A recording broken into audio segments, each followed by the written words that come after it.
അധ്യായം 12. എൻ്റെ ഗുരുവിൻ്റെ ആശ്രമത്തിലെ വർഷങ്ങൾ. നീ വന്നെത്തിയല്ലോ. ബാൽക്കണിയിലുള്ള ഇരിപ്പുമുറിയിൽ ഒരു കടുവാത്തോലിൽ ഇരുന്ന ശ്രീ യുക്തേശ്വരൻ എന്നെ സ്വാഗതം ചെയ്തു. അദ്ദേഹത്തിൻ്റെ സ്വരം സ്നേഹശൂന്യവും പെരുമാറ്റം നിർവികാരവുമായിരുന്നു. അതേ പ്രിയ ഗുരുദേവ, അങ്ങയെ അനുസരിക്കാൻ ഞാനിതാ എത്തിയിരിക്കുന്നു. ഞാൻ അദ്ദേഹത്തിൻ്റെ പാദങ്ങൾ തൊട്ട് വന്ദിച്ചു. അതെങ്ങനെ സാധിക്കും? നീ എൻ്റെ ഇച്ഛകൾ അവഗണിക്കുകയല്ലേ? ഇനി ഒരിക്കലും അങ്ങനെ ഉണ്ടാവുകയില്ല ഗുരുജി. അങ്ങയുടെ ഇച്ഛയായിരിക്കും ഇനി എനിക്ക് പ്രമാണം. അങ്ങനെ വരട്ടെ. അപ്പോൾ എനിക്ക് നിന്റെ ജീവിതത്തിൻ്റെ ചുമതല ഏറ്റെടുക്കാൻ കഴിയും. ഞാൻ പൂർണ്ണ മനസ്സോടെ ആ ഭാരം കൈമാറുന്നു ഗുരുദേവ. അപ്പോൾ നീ വീട്ടിൽ കുടുംബാംഗങ്ങളുടെ അടുത്ത് തിരിച്ചു പോകണം. എൻ്റെ ആദ്യത്തെ അപേക്ഷ അതാണ്. കൊൽക്കത്തയിലെ കോളേജിൽ നീ ചേരണം. നിന്റെ വിദ്യാഭ്യാസം നീ തുടരണം. എങ്കിൽ ശരി ഗുരുദേവ, ഞാൻ എൻ്റെ പരിഭ്രമം മറച്ചുപിടിച്ചു. ഈ അലട്ടുന്ന പുസ്തകങ്ങൾ എന്നെ എക്കാലവും പിന്തുടരുമോ? ആദ്യം അച്ഛൻ, ഇപ്പോൾ ശ്രീ യുക്തേശ്വരൻ. എന്നെങ്കിലും ഒരിക്കൽ നീ പാശ്ചാത്യ ദേശത്ത് പോകും. അറിഞ്ഞിട്ടും കേട്ടിട്ടുമില്ലാത്ത ഈ ഹിന്ദു ഗുരുവിന് ഒരു സർവകലാശാലാ ബിരുദമുണ്ടെങ്കിൽ അദ്ദേഹം പകരുന്ന ഭാരതത്തിൻ്റെ പ്രാചീന വിജ്ഞാനത്തോട് അവിടുത്തെ ആളുകൾ കൂടുതൽ ആഭിമുഖ്യം കാട്ടും. ഗുരുജി, അങ്ങയ്ക്കാണ് അതെല്ലാം ഏറ്റവും നന്നായി അറിയാവുന്നത്. എൻ്റെ മ്ലാനത മാറി. പാശ്ചാത്യ ദേശത്തെപ്പറ്റിയുള്ള പരാമർശം കുഴക്കുന്നതും വിദൂരവുമായി എനിക്ക് തോന്നി. പക്ഷേ എൻ്റെ ഗുരുദേവനെ അനുസരണ കൊണ്ട് സന്തോഷിപ്പിക്കാനുള്ള അവസരം ഒരു ജീവത് പ്രശ്നമെന്നോണം സുപ്രധാനമായിരുന്നു. നീ അടുത്ത് കൊൽക്കത്തയിൽ ഉണ്ടായിരിക്കുമല്ലോ. സമയം കിട്ടുമ്പോഴെല്ലാം ഇവിടെ വരൂ. ഒക്കുമെങ്കിൽ എന്നും ഗുരുദേവ. എൻ്റെ ജീവിതത്തിലെ എല്ലാ കാര്യങ്ങളുടെ വിശദാംശത്തിലും ഞാൻ അങ്ങയുടെ അധികാരം കൃതജ്ഞതാപൂർവം സ്വീകരിക്കുന്നു. ഒരു വ്യവസ്ഥയിൽ. എന്താണത്? എനിക്ക് ഈശ്വരനെ കാട്ടിത്തരാമെന്ന് അങ്ങ് വാക്ക് തരണം. 1 മണിക്കൂർ നീണ്ട വാഗ്വാദം തുടർന്നുണ്ടായി. ഒരു ആചാര്യൻ്റെ വാക്ക് പാഴായിക്കൂടാ. അത് നിസ്സാരമായി കൊടുക്കാറുമില്ല. ആ വാഗ്ദാനത്തിൻ്റെ വിവക്ഷകൾ ആത്മവിദ്യാപരമായ വിശാല വീഥികൾ തുറന്നു വയ്ക്കുന്നു. പ്രത്യക്ഷപ്പെടാൻ സ്രഷ്ടാവിനെ നിർബന്ധിതനാക്കുന്നതിനു മുമ്പ് ഒരു ഗുരു അദ്ദേഹവുമായി ഗാഢമായ ബന്ധത്തിൽ ആയിരിക്കുക തന്നെ വേണം. ശ്രീ യുക്തേശ്വരൻ്റെ ഈശ്വര താദാത്മ്യം ബോധ്യമായ ഞാൻ അദ്ദേഹത്തിൻ്റെ ശിഷ്യൻ എന്ന നിലയ്ക്ക് എൻ്റെ അനുകൂല സാഹചര്യം ശരിക്കും മുതലെടുക്കാൻ തീരുമാനിച്ചു. നീയൊരു വിട്ടുവീഴ്ചയില്ലാത്ത പ്രകൃതക്കാരനാണല്ലോ. തുടർന്ന് ഗുരുദേവന്റെ അനുമതി കരുണാർദ്രമായ നിസ്സന്ദേഹത്തോടെ മുഴങ്ങി. നിന്റെ ഇച്ഛ എൻ്റെ ഇച്ഛയാകട്ടെ. ഒരു ജീവിതകാലത്തെ നിഴൽ എൻ്റെ ഹൃദയത്തിൽ നിന്ന് അകന്നു. അവിടെയും ഇവിടെയും ഒരു നിശ്ചയവുമില്ലാത്ത തിരച്ചിൽ അവസാനിച്ചു. ഒരു യഥാർത്ഥ ഗുരുവിൽ ഞാൻ ശാശ്വതമായ അഭയം കണ്ടെത്തി. വരൂ, ഞാൻ ആശ്രമം കാട്ടിത്തരാം. ഗുരുദേവൻ കടുവാത്തോലിൽ നിന്ന് എഴുന്നേറ്റു. ഞാൻ ചുറ്റിനും നോക്കിയപ്പോൾ ഭിത്തിയിൽ മുല്ലപ്പൂമാല ചാർത്തിയ ഒരു ചിത്രം കണ്ടു. ലാഹിരി മഹാശയൻ. അത്ഭുതത്തോടെ ഞാൻ പറഞ്ഞു, അതെ, എൻ്റെ ദിവ്യഗുരുദേവൻ. ബഹുമാനാദരങ്ങൾ കൊണ്ട് ശ്രീ യുക്തേശ്വരൻ്റെ ശബ്ദം തരളിതമായിരുന്നു. എൻ്റെ അന്വേഷണങ്ങളുടെ പരിധിയിൽപ്പെട്ട ജീവിതങ്ങളിൽ ഒരു മനുഷ്യനെന്ന നിലയിലും ഒരു യോഗിയെന്ന നിലയിലും മറ്റേതൊരു ഗുരുവിനേക്കാളും അദ്ദേഹം ഏറെ ശ്രേഷ്ഠനായിരുന്നു. പരിചിതമായ ആ പടത്തിനു മുമ്പിൽ ഞാൻ നിശബ്ദനായി നമിച്ചു. എൻ്റെ ശൈശവത്തിൽ എന്നെ അനുഗ്രഹിച്ചുകൊണ്ട് എൻ്റെ ചുവടുകളെ ഈ മുഹൂർത്തത്തിലേക്ക് നയിച്ച ആ അതുല്യനായ ഗുരുവിലേക്ക് എൻ്റെ ആത്മാവിൻ്റെ ആദരാഞ്ജലി പ്രവഹിച്ചു. ഗുരുദേവന്റെ പിമ്പെ ഞാൻ ആശ്രമത്തിലും പരിസരത്തും ചുറ്റി നടന്നു. കനത്ത ശിലാസ്തംഭങ്ങളുള്ള ആശ്രമം വിശാലവും പുരാതനവും ശില്പഭംഗിയാർന്നതുമായിരുന്നു. അത് ഒരു വലിയ നടുമുറ്റത്തെ വലയം ചെയ്തിരുന്നു. പുറം ചുവരുകൾക്ക് പായൽ പിടിച്ചിരുന്നു. ആശ്രമമുറികൾ ഔപചാരികത കൂടാതെ പങ്കുവെച്ചുകൊണ്ട് പ്രാവുകൾ ചാരനിറമാർന്ന പരന്ന മേൽത്തട്ടിനു മുകളിൽ പറന്നു നടന്നു. പിന്നിലെ തോട്ടം പ്ലാവും മാവും വാഴയും കൊണ്ട് മനോഹരമായിരുന്നു. 2 നിലയുള്ള കെട്ടിടത്തിന്റെ മുകൾ വശത്തെ മുറികളുടെ അഴിയിട്ട ബാൽക്കണികൾ 3 വശത്തു നിന്നും അങ്കണത്തെ അഭിമുഖീകരിച്ചു. താഴത്തെ നിലയിലെ നിരനിരയായ തൂണുകളും ഉയർന്ന മേൽത്തട്ടിയുമുള്ള വിശാലമായ ഹാൾ ആണ്ടുതോറുമുള്ള ദുർഗാപൂജയുടെ ആഘോഷങ്ങൾക്കാണ് പ്രധാനമായും ഉപയോഗിച്ചിരുന്നതെന്ന് ഗുരുദേവൻ പറഞ്ഞു. ഇടുങ്ങിയ ഒരു ഗോവണി ശ്രീ യുക്തേശ്വരന്റെ ഇരിപ്പുമുറിയിലേക്ക് വഴികാട്ടി. അതിൻ്റെ ബാൽക്കണി തെരുവിന് അഭിമുഖമായിരുന്നു. ആശ്രമം ലളിതമായി സജ്ജീകരിച്ചിരുന്നു. എല്ലാം തന്നെ സരളവും ശുചിയുള്ളതും ഉപയോഗം നടക്കണമെന്ന് മാത്രം ഉദ്ദേശിച്ചുള്ളതുമായിരുന്നു. പാശ്ചാത്യ രീതിയിലുള്ള ധാരാളം കസേരകളും ബെഞ്ചുകളും മേശകളും അവിടെ കാണാമായിരുന്നു. രാത്രി അവിടെ താമസിക്കാൻ ഗുരുദേവൻ ക്ഷണിച്ചു. ആശ്രമത്തിൽ പരിശീലനം നേടിക്കൊണ്ടിരിക്കുന്ന 2 യുവശിഷ്യന്മാർ പച്ചക്കറികളോടുകൂടിയ അത്താഴം വിളമ്പി. ഗുരുജി, അങ്ങയുടെ ജീവിതത്തെപ്പറ്റി എന്തെങ്കിലും പറയൂ. അദ്ദേഹത്തിൻ്റെ കടുവാത്തോലിനടുത്ത് ഒരു പുൽപ്പായിൽ ഇരിക്കുകയായിരുന്നു ഞാൻ. ബാൽക്കണിക്കപ്പുറം സൗഹൃദം നിറഞ്ഞ താരങ്ങൾ വളരെ അടുത്താണെന്ന് തോന്നി. എൻ്റെ പൂർവാശ്രമത്തിലെ പേര് പ്രിയനാഥ് കരാർ എന്നായിരുന്നു. ഞാൻ ഇവിടെ ശ്രീരാമപുരത്താണ് ജനിച്ചത്. അച്ഛൻ ധനാഢ്യനായ ഒരു വ്യാപാരിയായിരുന്നു. എൻ്റെ ആശ്രമമായിരിക്കുന്ന ഈ കുടുംബവക മാളിക അദ്ദേഹം പൈതൃകമായി തന്നതാണ്. ഔപചാരികമായ എൻ്റെ വിദ്യാലയ ശിക്ഷണം അല്പമാത്രമായിരുന്നു. അത് മന്ദവും നിരർത്ഥകവുമായി എനിക്ക് തോന്നി. യൗവനാരംഭത്തിൽ ഒരു ഗൃഹസ്ഥാശ്രമിയുടെ ചുമതലകൾ ഞാൻ ഏറ്റെടുത്തു. ഒരു മകളുണ്ട്, വിവാഹിതയാണ്. എൻ്റെ മധ്യവയസ്സിൽ ലാഹിരി മഹാശയൻ്റെ മാർഗദർശനം ലഭിക്കാൻ ഭാഗ്യമുണ്ടായി. എൻ്റെ പത്നി മരിച്ച ശേഷം ഞാൻ സന്യാസി പരമ്പരയിൽ ചേർന്ന് ശ്രീ യുക്തേശ്വരഗിരി എന്ന പുതിയ പേര് സ്വീകരിച്ചു. ഇതൊക്കെയാണ് എൻ്റെ എളിയ ചരിത്രം. എൻ്റെ ആകാംക്ഷാഭരിതമായ മുഖത്ത് നോക്കി ഗുരുദേവൻ പുഞ്ചിരിച്ചു. എല്ലാ ജീവചരിത്ര രേഖകളെയും പോലെ അദ്ദേഹത്തിൻ്റെ വാക്കുകൾ ഉള്ളിലെ മനുഷ്യനെ വെളിപ്പെടുത്താതെ ബാഹ്യവസ്തുതകൾ നിരത്തിവയ്ക്കുകയായിരുന്നു. ഗുരുജി, അങ്ങയുടെ കുട്ടിക്കാലത്തെ ഏതാനും കഥകൾ കേൾക്കാൻ ആഗ്രഹമുണ്ട്. ഏതാനും ചിലത് പറയാം. ഓരോന്നും ഓരോ ഗുണപാഠമുള്ളവ. മുന്നറിയിപ്പോടെ ശ്രീ യുക്തേശ്വരന്റെ കണ്ണുകൾ കുസൃതിയായി പുഞ്ചിരിച്ചു. ഇരുട്ടുമുറിയിലുള്ള ഭൂതത്തെപ്പറ്റി പേടിപ്പെടുത്തുന്ന ഒരു കഥ പറഞ്ഞ് എന്നെ ഭയപ്പെടുത്താൻ ഒരിക്കൽ എൻ്റെ അമ്മ ശ്രമിച്ചു. ഉടൻ തന്നെ ഞാൻ അവിടെ പോയി. ഭൂതത്തെ കാണാൻ കഴിയാതെ പോയതിലുള്ള എൻ്റെ നിരാശ പ്രകടിപ്പിച്ചു. അതിനുശേഷം ഒരിക്കലും അമ്മ ഒരു പേടിക്കഥ എന്നോട് പറഞ്ഞിട്ടില്ല.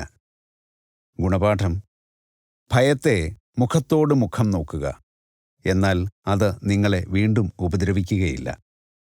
എൻ്റെ അയൽക്കാരൻ്റെ ഒരു വൃത്തികെട്ട നായയെ വാങ്ങാനുണ്ടായ എൻ്റെ ആഗ്രഹമാണ് മറ്റൊരു ആദ്യകാല സ്മരണ.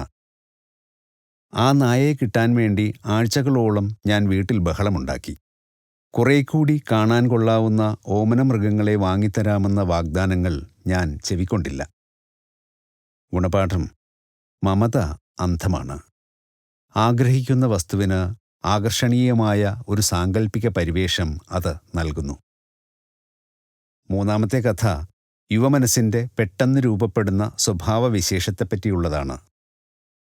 എൻ്റെ അമ്മ ഇടയ്ക്കിടെ പറയുന്നത് ഞാൻ കേട്ടിട്ടുണ്ട്. ആരുടെയെങ്കിലും കീഴിൽ ജോലി സ്വീകരിക്കുന്നവൻ ഒരു അടിമയാണ്. ആ ധാരണ മായാത്ത വിധം പതിഞ്ഞത് കാരണം വിവാഹത്തിന് ശേഷവും ഞാൻ എല്ലാ ജോലികളും നിരസിച്ചു. കുടുംബത്തിലെ ധനം വസ്തുക്കളിൽ നിക്ഷേപിച്ച് ഞാൻ വീട്ടുചെലവുകൾ നടത്തി. ഗുണപാഠം: നല്ലതും സൃഷ്ടിപരവുമായ നിർദ്ദേശങ്ങൾ കുട്ടികളുടെ സൂക്ഷ്മഗ്രാഹിയായ കർണങ്ങളിൽ പതിയണം. അവരുടെ ആദ്യകാല ആശയങ്ങൾ മനസ്സിൽ ദീർഘകാലം വ്യക്തമായി പതിഞ്ഞുകിടക്കും. ഗുരുദേവൻ പ്രശാന്തമായ നിശബ്ദതയിലാണ്ടു. ഏതാണ്ട് പാതിരാവെടുത്തപ്പോൾ അദ്ദേഹം എന്നെ വലിയ വീതിയില്ലാത്ത ഒരു കട്ടിലിലേക്ക് ആനയിച്ചു. എൻ്റെ ഗുരുദേവന്റെ വസതിയിലെ ആദ്യ രാത്രിയിൽ ഉറക്കം ഗാഠവും മധുരവുമായിരുന്നു. എനിക്ക് ക്രിയായോഗ ദീക്ഷ നൽകാൻ ശ്രീ യുക്തേശ്വരൻ അടുത്ത പ്രഭാതം തിരഞ്ഞെടുത്തു. ഈ വിദ്യ ഞാൻ നേരത്തെ തന്നെ ലാഹിരി മഹാശയന്റെ 2 ശിഷ്യന്മാരിൽ നിന്ന് സ്വീകരിച്ചിരുന്നു, അച്ഛനും എൻ്റെ അധ്യാപകൻ സ്വാമി കേവലാനന്ദനും.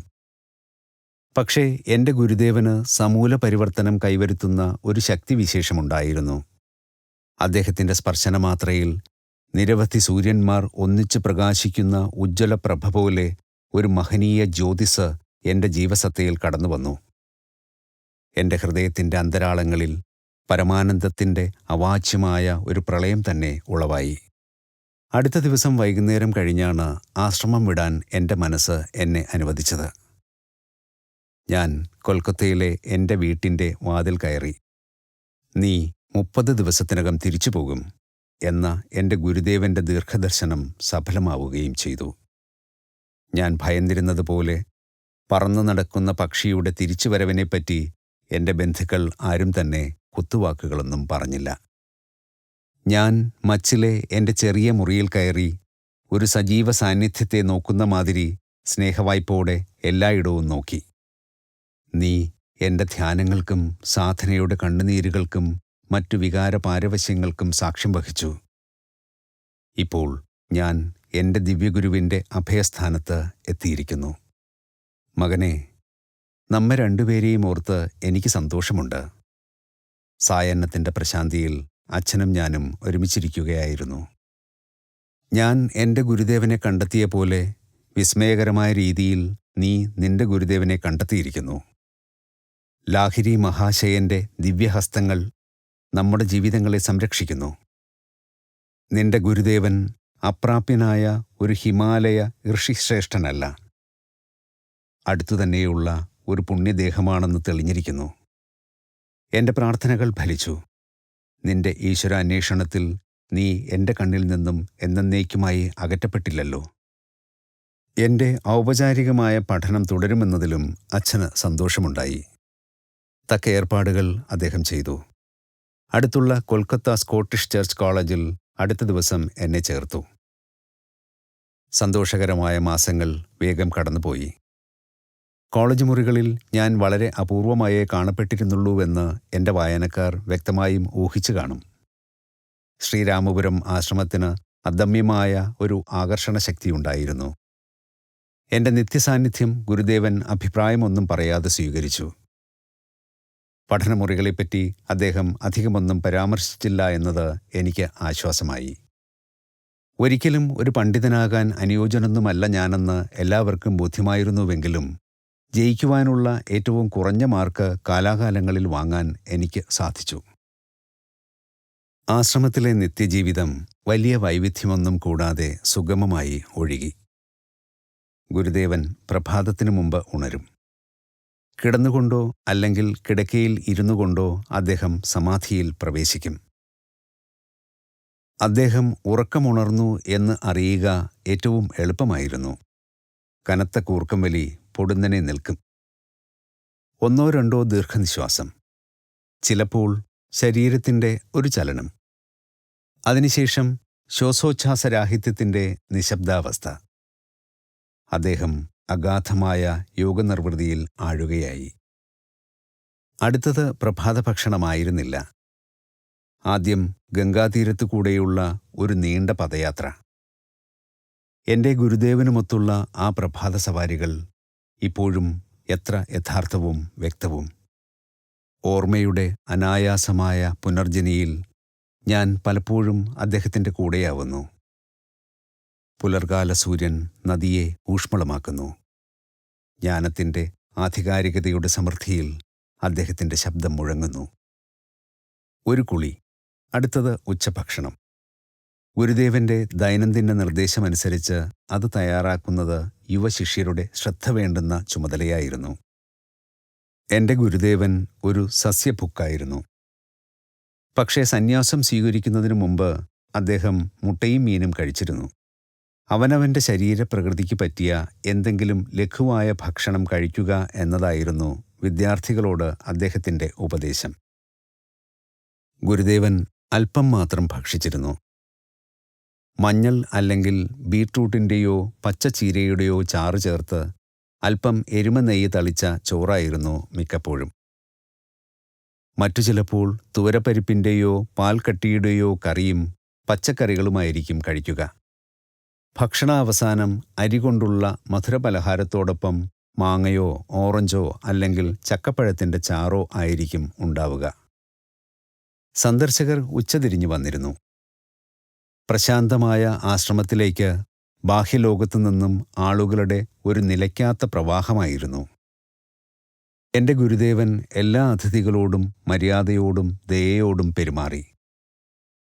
താൻ പരമാത്മാവാണെന്നും അല്ലാതെ ശരീരമോ അഹംബുദ്ധിയോ അല്ലെന്നും സാക്ഷാത്കരിച്ച ഒരു ആചാര്യൻ എല്ലാ മനുഷ്യരിലും ശ്രേഷ്ഠമായ ഒരു സമാനത ദർശിക്കുന്നു. പുണ്യാത്മാക്കളുടെ നിഷ്പക്ഷത ജ്ഞാനത്തിൽ അധിഷ്ഠിതമാണ്. മായയുടെ മാറുന്ന മുഖങ്ങൾ ഒരിക്കലും അവരെ സ്വാധീനിക്കുന്നില്ല. ബോധോദയത്തിലെത്താത്ത മനുഷ്യരുടെ വിവേകത്തെ കുഴക്കുന്ന ഇഷ്ടാനിഷ്ടങ്ങൾക്ക് അവർ അധീനരല്ല. ശക്തരായ പ്രമാണിമാരോടോ ധനാഢ്യരോടോ മറ്റു രീതിയിൽ മികച്ചവരോടോ ശ്രീ യുക്തേശ്വരൻ പ്രത്യേക പരിഗണനകൾ ഒന്നും കാട്ടിയിരുന്നില്ല. ദരിദ്രരെയോ അറിവില്ലാത്തവരെയോ അവഗണിച്ചിരുന്നുമില്ല.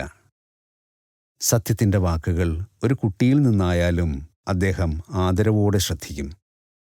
വേണ്ടിവന്നാൽ ഗർവിഷ്ഠനായ ഒരു പണ്ഡിതനെ പരസ്യമായി അവഗണിക്കുകയും ചെയ്യുമായിരുന്നു. 8 മണിയായിരുന്നു അത്താഴ സമയം. ചിലപ്പോൾ വൈകിത്തങ്ങുന്ന അതിഥികളുണ്ടാകും. ഗുരുദേവൻ അവരെ ഒഴിവാക്കി തനിയെ ആഹാരം കഴിക്കാൻ പോകുകയില്ല. വിശന്നോ അതൃപ്തരായിട്ടോ ആരും അദ്ദേഹത്തിൻ്റെ ആശ്രമം വിട്ടിരുന്നില്ല. അപ്രതീക്ഷിതരായ അതിഥികളെക്കൊണ്ട് ശ്രീ യുക്തേശ്വരന് ഒരിക്കലും ആവതില്ലാതാകുകയോ ബുദ്ധിമുട്ട് വരികയോ ചെയ്തിരുന്നില്ല. ശിഷ്യന്മാർക്ക് അദ്ദേഹം വൈഭവത്തോടെ നൽകുന്ന നിർദ്ദേശങ്ങൾ കൊണ്ട് അല്പഭക്ഷണം ഒരു സദ്യയായി മാറും. ഇതൊക്കെയാണെങ്കിലും അദ്ദേഹം മിതമായേ ചെലവാക്കിയിരുന്നുള്ളൂ. അദ്ദേഹത്തിൻ്റെ എളിയ സമ്പാദ്യം ധാരാളമായിരുന്നു.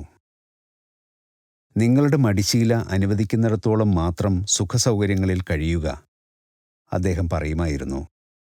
ധാരാളിത്തം ദുരിതം വരുത്തും. ആശ്രമ ഉത്സവങ്ങളുടെ വിശദാംശങ്ങളിലും കെട്ടിട നിർമ്മാണത്തിലും അറ്റകുറ്റപ്പണിയിലും അതുപോലെ മറ്റു പ്രായോഗിക കാര്യങ്ങളിലും ഗുരുദേവൻ തൻ്റെ സൃഷ്ടി നൈപുണിയുടെ മൗലികത പ്രദർശിപ്പിച്ചിരുന്നു. ശാന്തമായ സായാഹ്നവേളകൾ പലപ്പോഴും എൻ്റെ ഗുരുവിൻ്റെ പ്രഭാഷണങ്ങൾക്ക് രംഗമൊരുക്കി. കാലത്തെ വെല്ലുന്ന അമൂല്യനിധികളായിരുന്നു അവ. അദ്ദേഹത്തിൻ്റെ ഓരോ വാക്കും ജ്ഞാനപ്രചോദിതമായിരുന്നു. ഉദാത്തമായ ഒരു ആത്മവിശ്വാസം അദ്ദേഹത്തിൻ്റെ ആശയാവിഷ്കാരത്തിൻ്റെ മുഖമുദ്രയായിരുന്നു. അത് അന്യാദൃശ്യവുമായിരുന്നു. എൻ്റെ അനുഭവത്തിൽ മറ്റാരും ഒരിക്കലും സംസാരിച്ചിട്ടില്ലാത്തവണ്ണം അദ്ദേഹം സംസാരിച്ചു. വാക്കുകൾ എന്ന പുറംചട്ട അണിയാൻ അനുവദിക്കുന്നതിനു മുമ്പ് സ്വന്തം ചിന്തകളെ വിവേചനത്തിൻ്റെ സൂക്ഷ്മമായ ത്രാസിൽ അദ്ദേഹം തൂക്കി നോക്കിയിരുന്നു. സർവസാർവത്രികമായി കുടികൊള്ളുന്ന ഒരു ശാരീരിക അവസ്ഥിതി പോലുമുള്ള സത്യത്തിൻ്റെ സാരം ആത്മാവിൻ്റെ സുഗന്ധിയായ ഒരു പ്രസ്രാവം പോലെ അദ്ദേഹത്തിൽ നിന്ന് വഴിഞ്ഞൊഴുകി.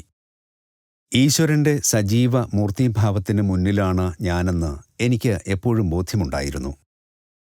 അദ്ദേഹത്തിലെ ദിവ്യതയുടെ മാഹാത്മ്യം അദ്ദേഹത്തിൻ്റെ മുന്നിൽ എൻ്റെ ശിരസ് വിനമ്രമാക്കി. ശ്രീ യുക്തേശ്വരൻ ബ്രഹ്മത്തിൽ ആമഗ്നനായി എന്ന് അതിഥികൾ മനസ്സിലാക്കിയാൽ അദ്ദേഹം ഉടനെ തന്നെ അവരെ സംഭാഷണത്തിലേക്ക് ആനയിക്കും. വലിയ ഭാവം നടിക്കാനോ തൻ്റെ ഉള്ളിലേക്കുള്ള പിൻവാങ്ങൽ പ്രദർശിപ്പിക്കാനോ അദ്ദേഹത്തിന് കഴിയുമായിരുന്നില്ല. എപ്പോഴും ബ്രഹ്മാനന്ദത്തിൽ നിർലീനനായിരുന്നതിനാൽ ഈശ്വര സംയോഗത്തിന് അദ്ദേഹത്തിന് പ്രത്യേക സമയമൊന്നും വേണ്ടിയിരുന്നില്ല. ആത്മസാക്ഷാത്കാരം നേടിയ ഒരു ആചാര്യൻ ധ്യാനത്തിൻ്റെ ചവിട്ടുപടികൾ നേരത്തെ തന്നെ പിന്നിട്ട് കഴിഞ്ഞിരിക്കുന്നു. കായ് വരുമ്പോൾ പൂവ് കൊഴിയുന്നു. പക്ഷേ ആചാര്യന്മാർ അനുയായികൾക്ക് ഒരു മാതൃക കാട്ടാനായി ആത്മീയ സാധനകൾ നിർബന്ധപൂർവം നിലനിർത്തുന്നു. അർദ്ധരാത്രി വന്നെത്തുമ്പോൾ എൻ്റെ ഗുരുദേവൻ ഒരു കുഞ്ഞിൻ്റെ സ്വാഭാവികതയോടെ ചിലപ്പോൾ ഒന്ന് മയങ്ങും. കിടക്കയുടെ കാര്യത്തിൽ അദ്ദേഹത്തിന് ഒരു നിർബന്ധവുമില്ലായിരുന്നു. തൻ്റെ സ്ഥിരമായ കടുവാത്തോലിരിപ്പിടത്തിൻ്റെ പിന്നിലിട്ടിരുന്ന വീതി കുറഞ്ഞ സോഫയിൽ ഒരു തലയണ പോലുമില്ലാതെ മിക്കപ്പോഴും അദ്ദേഹം കിടക്കുമായിരുന്നു. രാത്രി മുഴുവൻ നീണ്ടുനിന്ന ദാർശനിക പ്രഭാഷണങ്ങൾ അപൂർവമായിരുന്നില്ല. തീവ്രമായ താൽപ്പര്യം കാട്ടി ഏതു ശിഷ്യനും അത് ക്ഷണിച്ചു വരുത്താം.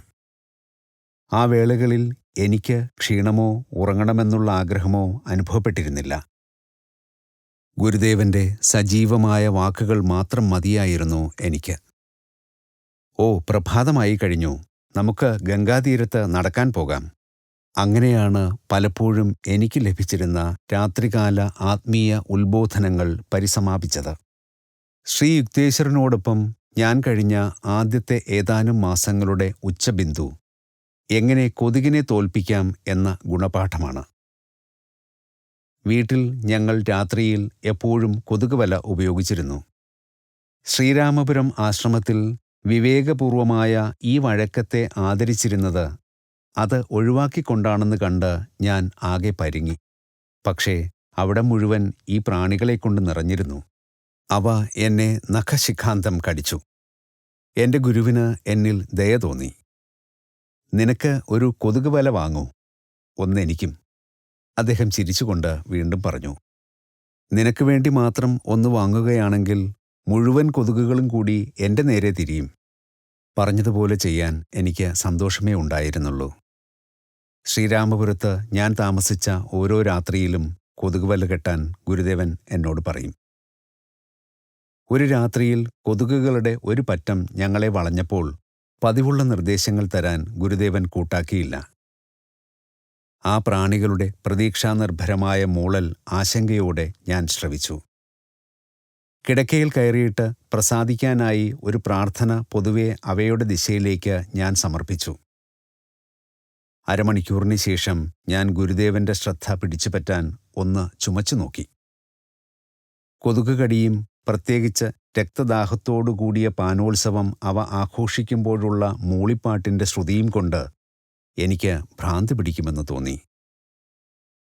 ഗുരുദേവനിൽ നിന്ന് പ്രതികരണമായി ഒരു അനക്കവുമില്ല. കരുതലോടെ ഞാൻ അദ്ദേഹത്തിൻ്റെ അടുത്തേക്ക് നീങ്ങി. അദ്ദേഹം ശ്വാസോച്ഛ്വാസം ചെയ്യുന്നില്ലായിരുന്നു. ഇതായിരുന്നു അദ്ദേഹത്തിൻ്റെ സമാധി അവസ്ഥയുടെ അടുത്തുനിന്നുള്ള എൻ്റെ ആദ്യ നിരീക്ഷണം. ഞാൻ ഭയന്നുപോയി. അദ്ദേഹത്തിൻ്റെ ഹൃദയം നിന്നുപോയിട്ടുണ്ടാവാം. ഒരു കണ്ണാടി ഞാൻ അദ്ദേഹത്തിൻ്റെ മൂക്കിന് താഴെ പിടിച്ചു. ശ്വാസത്തിൻ്റെ നീരാവി കണ്ടില്ല. ശരിക്കും ഉറപ്പുവരുത്താൻ വേണ്ടി ഞാൻ വിരലുകൾ കൊണ്ട് ആ വായും നാസാരന്ധ്രങ്ങളും മിനിറ്റുകളോളം അടച്ചുപിടിച്ചു. അദ്ദേഹത്തിൻ്റെ ശരീരം തണുത്ത നിശ്ചലമായിരുന്നു. പ്രജ്ഞയേറ്റ ഞാൻ സഹായം തേടാനായി വാതിലിലേക്ക് തിരിഞ്ഞു. ഓഹോ, തളിരിട്ട് വരുന്ന ഒരു പരീക്ഷണ കുതുകി. എൻ്റെ പാവം മൂക്ക്. ഗുരുദേവന്റെ സ്വരം ചിരികൊണ്ട് തരളമായി. "നീ എന്താണ് ഉറങ്ങാത്തത്? നിനക്ക് വേണ്ടി ഈ സമസ്ത ലോകവും മാറാൻ പോകുന്നുണ്ടോ? നീ സ്വയം നിന്നിൽ മാറ്റം വരുത്തൂ. കൊതുകുകൾ ഉണ്ടെന്ന ബോധം വെടിയൂ." ദൈന്യതയോടെ നിസ്സഹായനായി ഞാൻ കിടക്കയിലേക്ക് മടങ്ങി. ഒരൊറ്റ കൊതുകും എൻ്റെ അടുത്ത് വരാൻ ധൈര്യപ്പെട്ടില്ല. എന്നെ സന്തോഷിപ്പിക്കാൻ വേണ്ടി മാത്രമായിരുന്നു എൻ്റെ ഗുരുദേവൻ കൊതുകുവല ഉപയോഗിക്കാൻ സമ്മതിച്ചതെന്നും അദ്ദേഹത്തിന് കൊതുകുകളെ ഒരു ഭയവുമില്ലായിരുന്നുവെന്നും എനിക്ക് മനസ്സിലായി. തന്നെ കടിക്കുന്നതിൽ നിന്ന് അവയെ യോഗശക്തിയാൽ വിലക്കാനും അല്ലെങ്കിൽ വേണമെന്ന് വച്ചാൽ ആന്തരികമായ ഒരു അഭേദ്യതയിലേക്ക് പിൻവാങ്ങാനും അദ്ദേഹത്തിന് കഴിയുമായിരുന്നു. അദ്ദേഹം എനിക്ക് ഒരു ദൃഷ്ടാന്തം കാട്ടുകയായിരുന്നു, ഞാൻ വിചാരിച്ചു.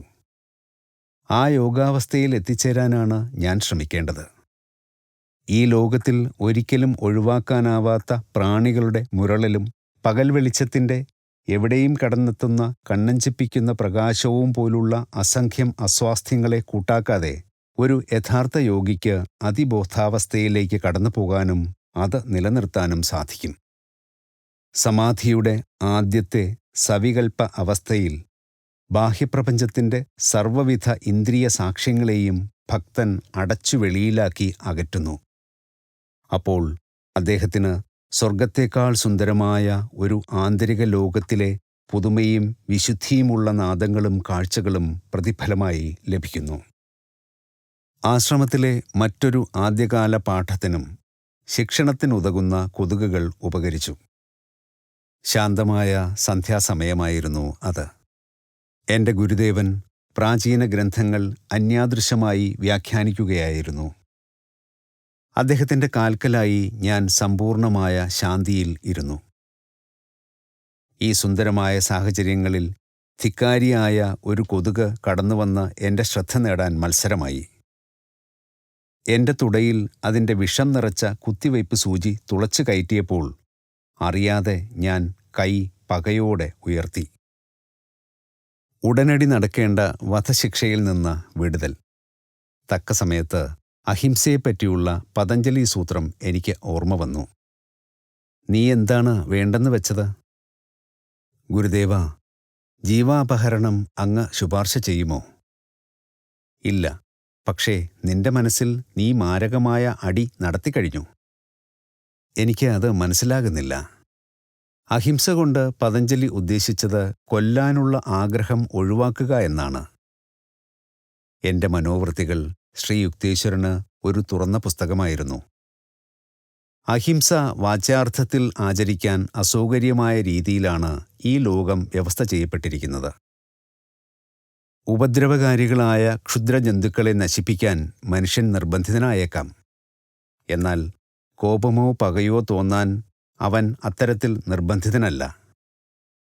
ഈശ്വരന്റെ മായയുടെ വായുവിന് എല്ലാ ജീവജാലങ്ങൾക്കും തുല്യമായ അവകാശമുണ്ട്.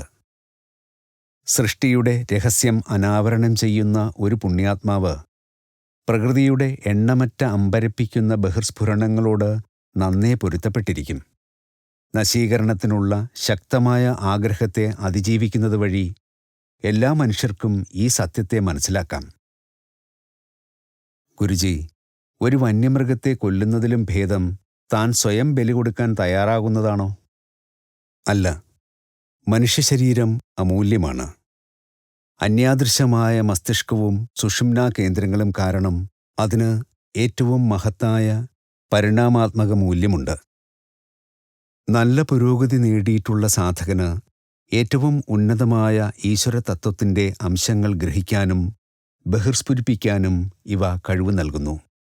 താഴ്ന്ന ഒരു ജീവിയും ഇപ്രകാരം സജ്ജമാക്കപ്പെട്ടിട്ടില്ല. ഒരു ജന്തുവിനെയോ മറ്റേതെങ്കിലും ജീവജാലത്തെയോ കൊല്ലാൻ മനുഷ്യൻ നിർബന്ധിതനായാൽ അവൻ ലഘുവായ ഒരു പാപത്തിൻ്റെ കടം വരുത്തിവെക്കുന്നുവെന്നത് സത്യമാണ്. പക്ഷേ മനുഷ്യശരീരത്തിൻ്റെ വിവേചനരഹിതമായ നശീകരണം കർമ്മനിയമങ്ങളുടെ ഗൗരവമായ ലംഘനമാണെന്ന് വിശുദ്ധ ശാസ്ത്രങ്ങൾ പഠിപ്പിക്കുന്നു. ഞാൻ ആശ്വാസത്തോടെ നെടുവീർപ്പിട്ടു. സ്വാഭാവികമായ ജന്മവാസനകൾക്ക് ശാസ്ത്രങ്ങളുടെ പിൻബലം പലപ്പോഴും ലഭിക്കാറില്ല. ഞാൻ അറിഞ്ഞിടത്തോളം ഗുരുദേവൻ ഒരു പുലിയുടെയോ കടുവയുടെയോ വളരെ അടുത്ത് ചെന്നുപെട്ടിട്ടില്ല. പക്ഷേ ഒരിക്കൽ ഒരു ഭയങ്കരനായ മൂർഖൻ പാമ്പ് അദ്ദേഹത്തെ നേരിട്ടപ്പോൾ അദ്ദേഹത്തിൻ്റെ സ്നേഹം അതിനെ കീഴടക്കുകയാണുണ്ടായത്. എൻ്റെ ഗുരുദേവൻ്റെ പുരി കടൽ തീരത്തെ ആശ്രമത്തിൽ വച്ചായിരുന്നു സംഭവം.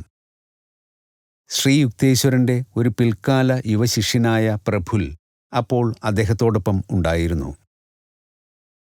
ഞങ്ങൾ ആശ്രമത്തിനു സമീപം വെളിയിൽ ഇരിക്കുകയായിരുന്നു. പ്രഫുൽ എന്നോട് പറഞ്ഞു. ഭീതിരൂപമാർന്നതുപോലെ ഒരു 4 അടി നീളമുള്ള മൂർഖൻ പാമ്പ് തൊട്ടടുത്ത് പ്രത്യക്ഷപ്പെട്ടു. അത് ഞങ്ങളുടെ അടുത്തേക്ക് പാഞ്ഞു വന്നപ്പോൾ അതിൻ്റെ പത്തി കോപത്താൽ വിടർന്നിരുന്നു. ഗുരുദേവൻ ഒരു കുഞ്ഞിനോടെന്ന പോലെ അതിനെ നോക്കി സ്വാഗതമായി ആഹ്ലാദത്തോടെ അടക്കിച്ചിരിച്ചു.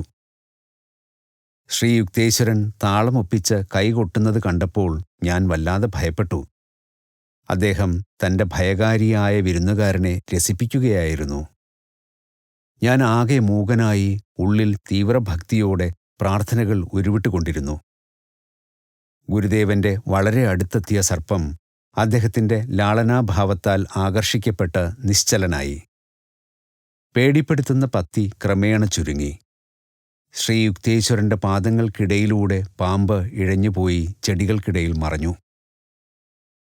ഗുരുദേവൻ എന്തുകൊണ്ട് കൈകൾ ചലിപ്പിച്ചു എന്നതും മൂർഖൻ അവയെ എന്തുകൊണ്ട് കൊത്താതിരുന്നുവെന്നതും മനസ്സിലാക്കാൻ അന്ന് എനിക്ക് കഴിഞ്ഞിരുന്നില്ല.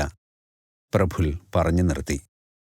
നമ്മുടെ ഗുരുദേവൻ ഏതെങ്കിലും ഒരു ജന്തുവിൽ നിന്ന് പരിക്കേൽക്കുമെന്ന ഭയത്തിന് അതീതനാണെന്ന് പിന്നീട് എനിക്ക് ബോധ്യമായി. ആശ്രമത്തിലെ എൻ്റെ ആദ്യ മാസങ്ങളിലെ ഒരു ദിവസം ഉച്ചതിരിഞ്ഞ് ശ്രീ യുക്തേശ്വരൻ്റെ ദൃഷ്ടി തുളഞ്ഞു കയറുന്നവണ്ണം എന്നിൽ ഉറപ്പിച്ചിരിക്കുന്നത് ഞാൻ കണ്ടു. നീ തീരെ മെലിഞ്ഞാണല്ലോ ഇരിക്കുന്നത് മുകുന്ദ. അദ്ദേഹത്തിൻ്റെ പരാമർശം വേദനിക്കുന്ന ഒരിടത്താണ് ചെന്നു തറച്ചത്. എൻ്റെ കുഴിഞ്ഞ കണ്ണുകളും തീരെ മെലിഞ്ഞ രൂപവും എനിക്ക് തന്നെ ഇഷ്ടമായിരുന്നില്ല. ബാല്യം മുതൽ വിട്ടുമാറാത്ത ദഹനക്ഷയം എന്നെ പീഡിപ്പിച്ചിരുന്നു. വീട്ടിൽ എൻ്റെ മുറിയിലെ ഷെൽഫിൽ ടോണിക് കുപ്പികളുടെ ഒരു നിര തന്നെ ഉണ്ടായിരുന്നു. അവ ഒന്നും ഒരു ഗുണവും ചെയ്തില്ല.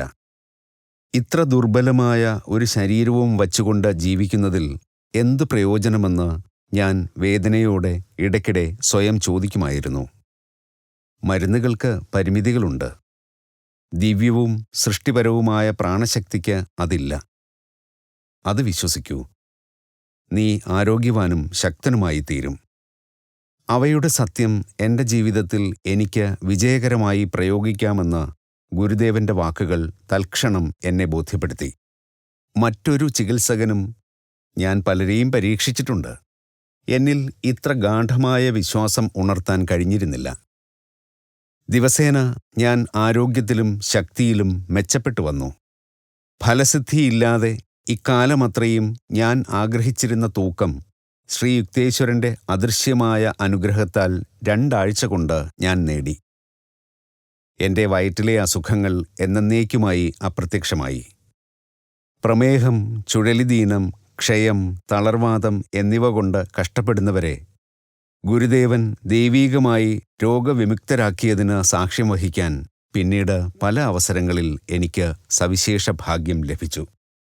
കൊല്ലങ്ങൾക്ക് മുമ്പ് എനിക്കും ശരീരത്തിന് തൂക്കം വച്ചാൽ കൊള്ളാമെന്നുള്ള അതിയായ ആകാംക്ഷയുണ്ടായിരുന്നു. എൻ്റെ അസുഖം മാറ്റിയതിന് ശേഷം അടുത്ത ദിവസം ഗുരുദേവൻ എന്നോട് പറഞ്ഞു. ഒരു കടുത്ത അസുഖം മാറി ആരോഗ്യം വീണ്ടെടുത്തുകൊണ്ടിരുന്ന അവസരത്തിൽ ഞാൻ വാരാണസിയിൽ ലാഹിരി മഹാശയനെ സന്ദർശിച്ചു. പ്രഭു, ഞാൻ ഒരു വലിയ അസുഖത്തിലായിരുന്നു. എൻ്റെ തൂക്കം വളരെ കുറഞ്ഞു. ശരി യുക്തേശ്വര, നീ സ്വയം അസുഖമുണ്ടാക്കി, എന്നിട്ട് മെലിഞ്ഞുപോയി എന്ന് ഇപ്പോൾ വിചാരിക്കുന്നു. ഈ ഉത്തരം ഞാൻ പ്രതീക്ഷിച്ചിരുന്നതിൽ നിന്ന് വളരെ വിഭിന്നമായിരുന്നു. എന്തായാലും എൻ്റെ ഗുരു പ്രോത്സാഹജനകമായി കൂട്ടിച്ചേർത്തു. നോക്കട്ടെ, നാളെ നിനക്ക് ഭേദമുണ്ടെന്ന് തോന്നുമെന്ന് എനിക്കുറപ്പാണ്. അദ്ദേഹം ഗുപ്തമായി എൻ്റെ അസുഖം ഭേദമാക്കുന്നുവെന്നതിൻ്റെ ഒരു സൂചനയായി എൻ്റെ ശ്രദ്ധാലുവായ മനസ്സ് ആ വാക്കുകളെ സ്വീകരിച്ചു. അടുത്ത പ്രഭാതത്തിൽ ഞാൻ അദ്ദേഹത്തെ തേടിപ്പിടിച്ച് സന്തോഷാധിക്യത്തോട് പറഞ്ഞു, പ്രഭു, എനിക്ക് ഇന്ന് നല്ല സുഖം തോന്നുന്നുണ്ട്. അതെയോ? ഇന്ന് നീ സ്വയം ഉന്മേഷവാനാക്കുന്നു. അല്ല ഗുരുദേവ, ഞാൻ നിഷേധിച്ചു. അങ്ങാണ് എന്നെ സഹായിച്ചത്. ആഴ്ചകളായി ഇന്നാണ് എനിക്ക് അല്പമെങ്കിലും ശക്തി തോന്നിയത്.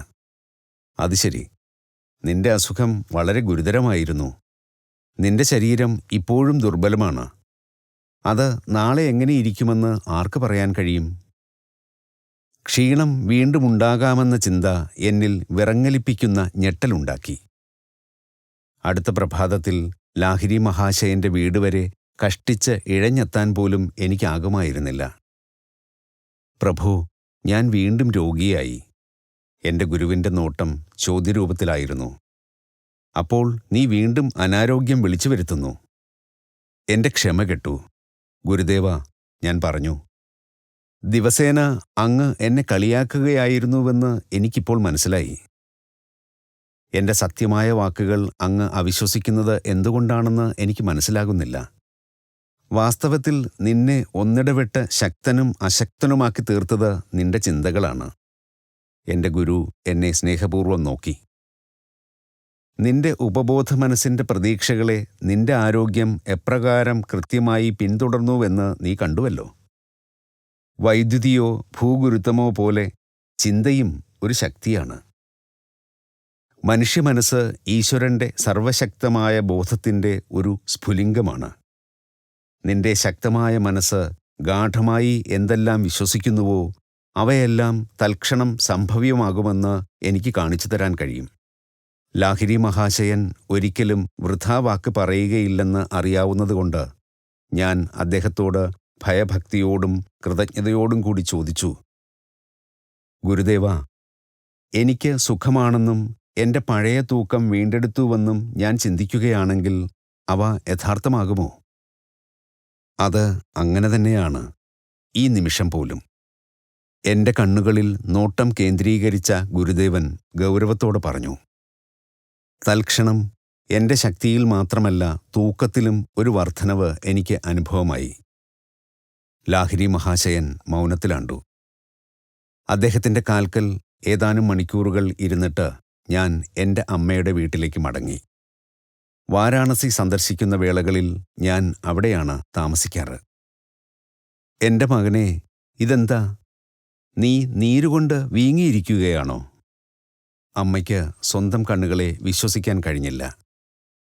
എൻ്റെ ശരീരം ഇപ്പോൾ രോഗത്തിനു മുമ്പെന്ന പോലെ കൊഴുത്ത് ഊർജ്ജസ്വലമായിരുന്നു. ഞാൻ തൂക്കം നോക്കിയപ്പോൾ ഒരൊറ്റ ദിവസം കൊണ്ട് 50 റാത്തൽ കൂടിയതായി കണ്ടു.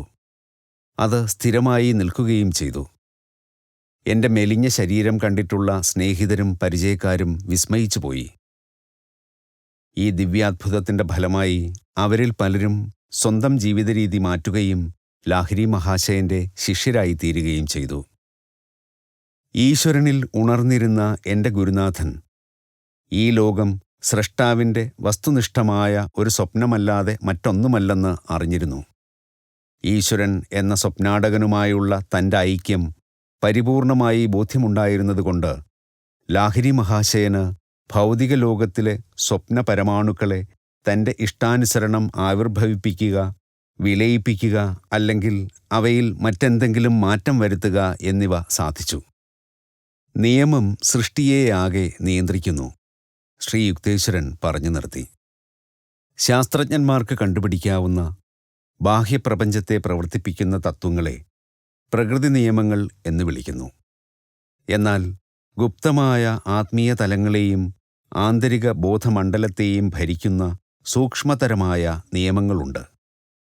ഈ തത്വങ്ങളെ യോഗശാസ്ത്രത്തിലൂടെ അറിയാൻ കഴിയും.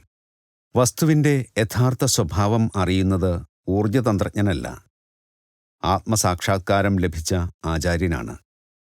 ശിഷ്യന്മാരിൽ ഒരാൾ ജോലിക്കാരൻ്റെ ചെവി ഛേദിച്ചപ്പോൾ അത് പഴയതുപോലെ ആക്കാൻ ക്രിസ്തുദേവന് കഴിഞ്ഞത് അമ്മാതിരി അറിവുകൊണ്ടാണ്. എൻ്റെ ഗുരുദേവൻ വേദശാസ്ത്രങ്ങളുടെ അതുല്യനായ ഒരു വ്യാഖ്യാതാവായിരുന്നു. എൻ്റെ ഏറ്റവും സന്തോഷകരമായ പല ഓർമ്മകളും അദ്ദേഹത്തിൻ്റെ പ്രഭാഷണങ്ങളിൽ കേന്ദ്രീകരിച്ചവയാണ്. പക്ഷേ അദ്ദേഹത്തിൻ്റെ രത്നഖചിതമായ ചിന്തകൾ അശ്രദ്ധയുടെയോ മൂഢതയുടെയോ ചാമ്പലിലേക്കല്ല ഇട്ടിരുന്നത്. എൻ്റെ ഒരു അക്ഷമമായ ശരീരചലനമോ അല്പം അശ്രദ്ധയോ ഗുരുദേവന്റെ വ്യാഖ്യാനത്തിന് പെട്ടെന്ന് ഒരു പൂർണ്ണ വിരാമമിടാൻ മതിയാകുമായിരുന്നു. നീ ഇവിടെയല്ല. ഒരു ദിവസം ഉച്ചതിരിഞ്ഞ് ശ്രീ യുക്തേശ്വരൻ ഈ പരാമർശത്തോടെ തൻ്റെ പ്രഭാഷണം നിർത്തി.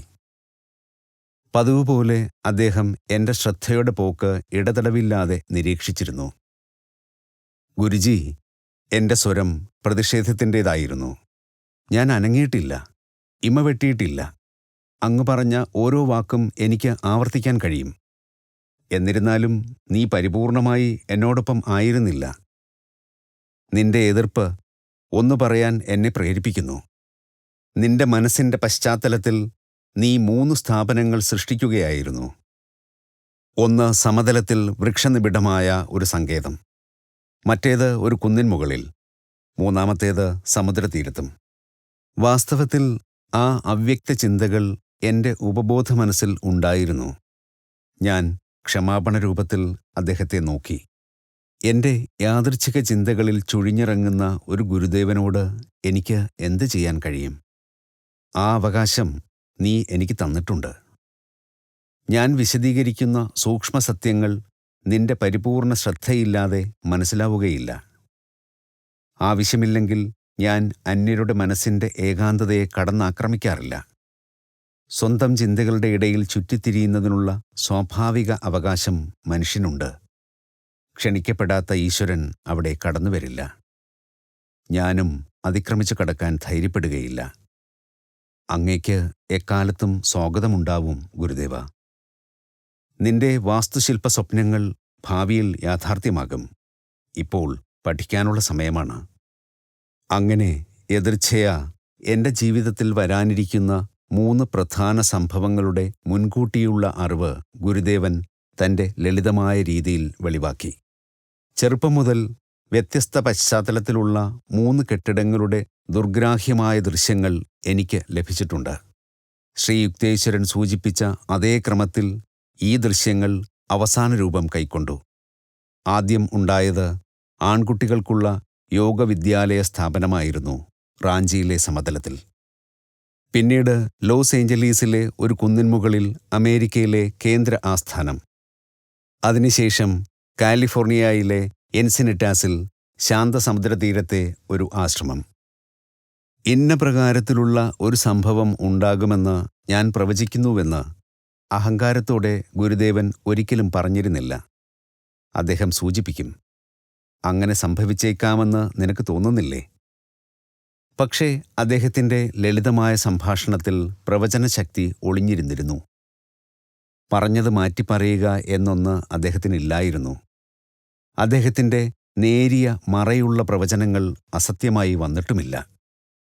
ശ്രീ യുക്തേശ്വരൻ മിതമായും കാര്യമാത്ര പ്രസക്തമായും സംസാരിക്കുന്ന ആളായിരുന്നു. അവ്യക്തവും അർത്ഥശൂന്യവുമായ ദർശനപരത അദ്ദേഹത്തിൽ ഇല്ലായിരുന്നു. അദ്ദേഹത്തിൻ്റെ കാലുകൾ നിലത്ത് ഉറപ്പിച്ചിരുന്നു, ശിരസ് സ്വർഗത്തിൻ്റെ അഭയസങ്കേതത്തിലും. പ്രായോഗിക ബുദ്ധിയുള്ളവർ അദ്ദേഹത്തിൽ മതിപ്പുണർത്തി. ഋഷിത്വം മൂകതയല്ല. ദൈവീകമായ അവബോധം പ്രാപ്തിക്കുറവ് ഉണ്ടാക്കുന്നില്ല, അദ്ദേഹം പറയും.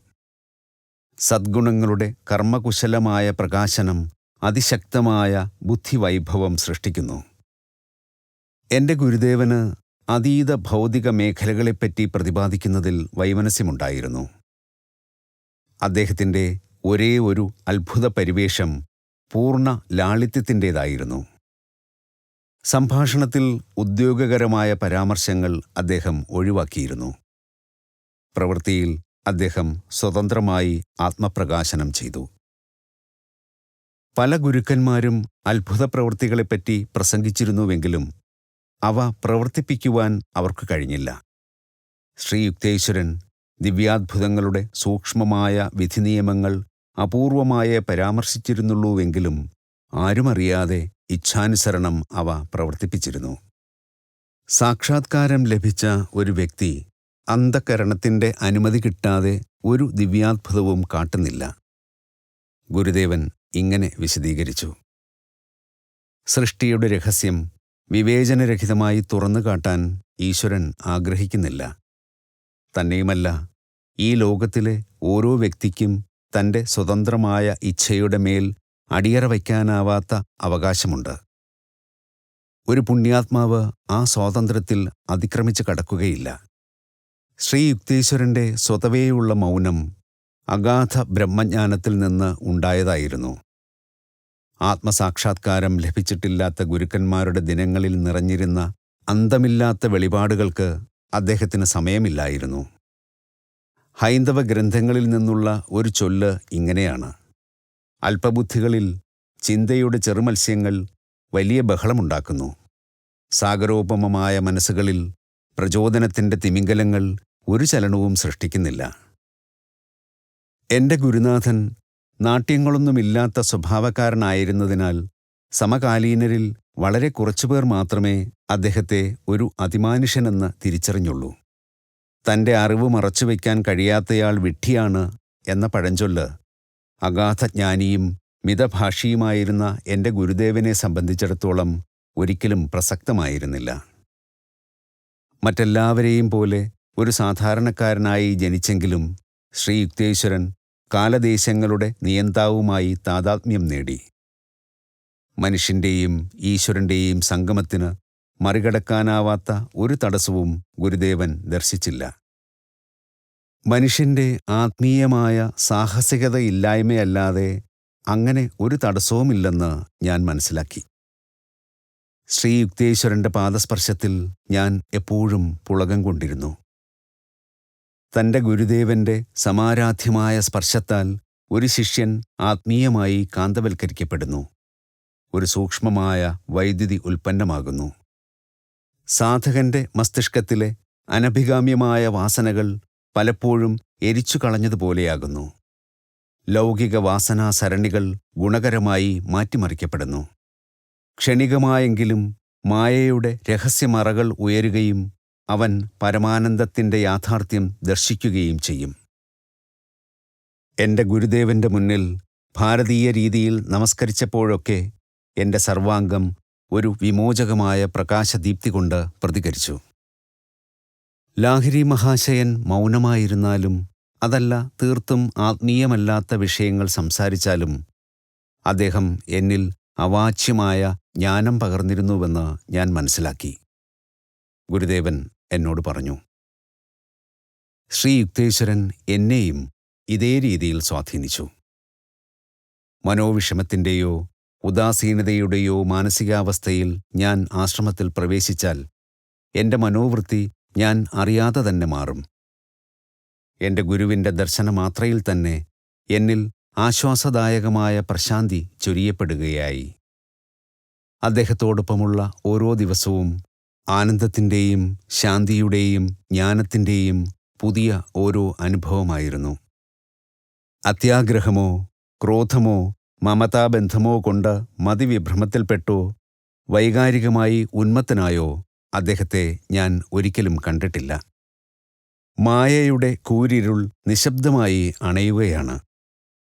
നമുക്ക് നമ്മുടെ ആന്തരിക ഗേഹത്തിലേക്ക് അതിവേഗം മടങ്ങാം. മുന്നറിയിപ്പിൻ്റെ ഈ വാക്കുകളോടെ ഗുരുദേവൻ തൻ്റെ ശിഷ്യരെ ക്രിയായോഗത്തിൻ്റെ ആവശ്യകതയെപ്പറ്റി സദാ ഓർമ്മപ്പെടുത്തി. വല്ലപ്പോഴും ഏതെങ്കിലും ഒരു പുതിയ ശിഷ്യൻ യോഗാനുഷ്ഠാനത്തിനുള്ള അയാളുടെ യോഗ്യതയെപ്പറ്റി സംശയം പ്രകടിപ്പിക്കും. കഴിഞ്ഞ കാലം മറക്കൂ, ശ്രീ യുക്തേശ്വരൻ അവനെ ആശ്വസിപ്പിക്കും. എല്ലാ മനുഷ്യരുടെയും കഴിഞ്ഞകാല ജീവിതം നിരവധി ലജ്ജാകരമായ ചെയ്തികളാൽ ഇരുളടഞ്ഞതാണ്. ഈശ്വരനിൽ നിലയുറപ്പിക്കാത്തിടത്തോളം കാലം മനുഷ്യന്റെ പെരുമാറ്റം ഒരിക്കലും ആശ്രയയോഗ്യമാവില്ല. നിങ്ങൾ ഒരു ആത്മീയ യത്നം ഇപ്പോൾ തന്നെ ആരംഭിക്കുകയാണെങ്കിൽ ഭാവിയിൽ എല്ലാം മെച്ചപ്പെടും. ഗുരുദേവന് ആശ്രമത്തിൽ എപ്പോഴും യുവശിഷ്യന്മാർ ഉണ്ടായിരുന്നു. അവരുടെ ബുദ്ധിപരവും ആത്മീയവുമായ വിദ്യാഭ്യാസം അദ്ദേഹത്തിൻ്റെ ആയുഷ്കാല താൽപ്പര്യമായിരുന്നു. അദ്ദേഹത്തിൻ്റെ മഹാസമാധിക്ക് തൊട്ടുമുമ്പ് പോലും 6 വയസ്സുള്ള 2 ആൺകുട്ടികളെയും ഒരു 16-കാരനെയും ആശ്രമത്തിൽ അന്തേവാസികളായി അദ്ദേഹം സ്വീകരിച്ചു. അദ്ദേഹത്തിൻ്റെ മേൽനോട്ടത്തിലുള്ളവർക്കെല്ലാം ശ്രദ്ധാപൂർവം ശിക്ഷണം നൽകി. ശിഷ്യനും ശിക്ഷണവും പദോൽപത്തിയിലും പ്രായോഗിക തലത്തിലും സംബന്ധമുള്ളതാണ്. ആശ്രമവാസികൾ അവരുടെ ഗുരുവിനെ സ്നേഹിക്കുകയും ആദരിക്കുകയും ചെയ്തു. അദ്ദേഹത്തിൻ്റെ അടുത്ത് ആകാംക്ഷയോടെ അവരെ എത്തിക്കുവാൻ അദ്ദേഹത്തിൻ്റെ ചെറിയ ഒരു കൈകൊട്ടൽ മതിയായിരുന്നു. അദ്ദേഹം മൗനിയായോ അന്തർമുഖനായോ ഇരുന്നാൽ ആരും സംസാരിക്കാൻ ഒരുമ്പെടുകയില്ല. അദ്ദേഹത്തിൻ്റെ ഉല്ലാസമായ ചിരി മുഴങ്ങുമ്പോൾ കുട്ടികൾ അദ്ദേഹത്തെ അവരുടെ സ്വന്തമായി കരുതി.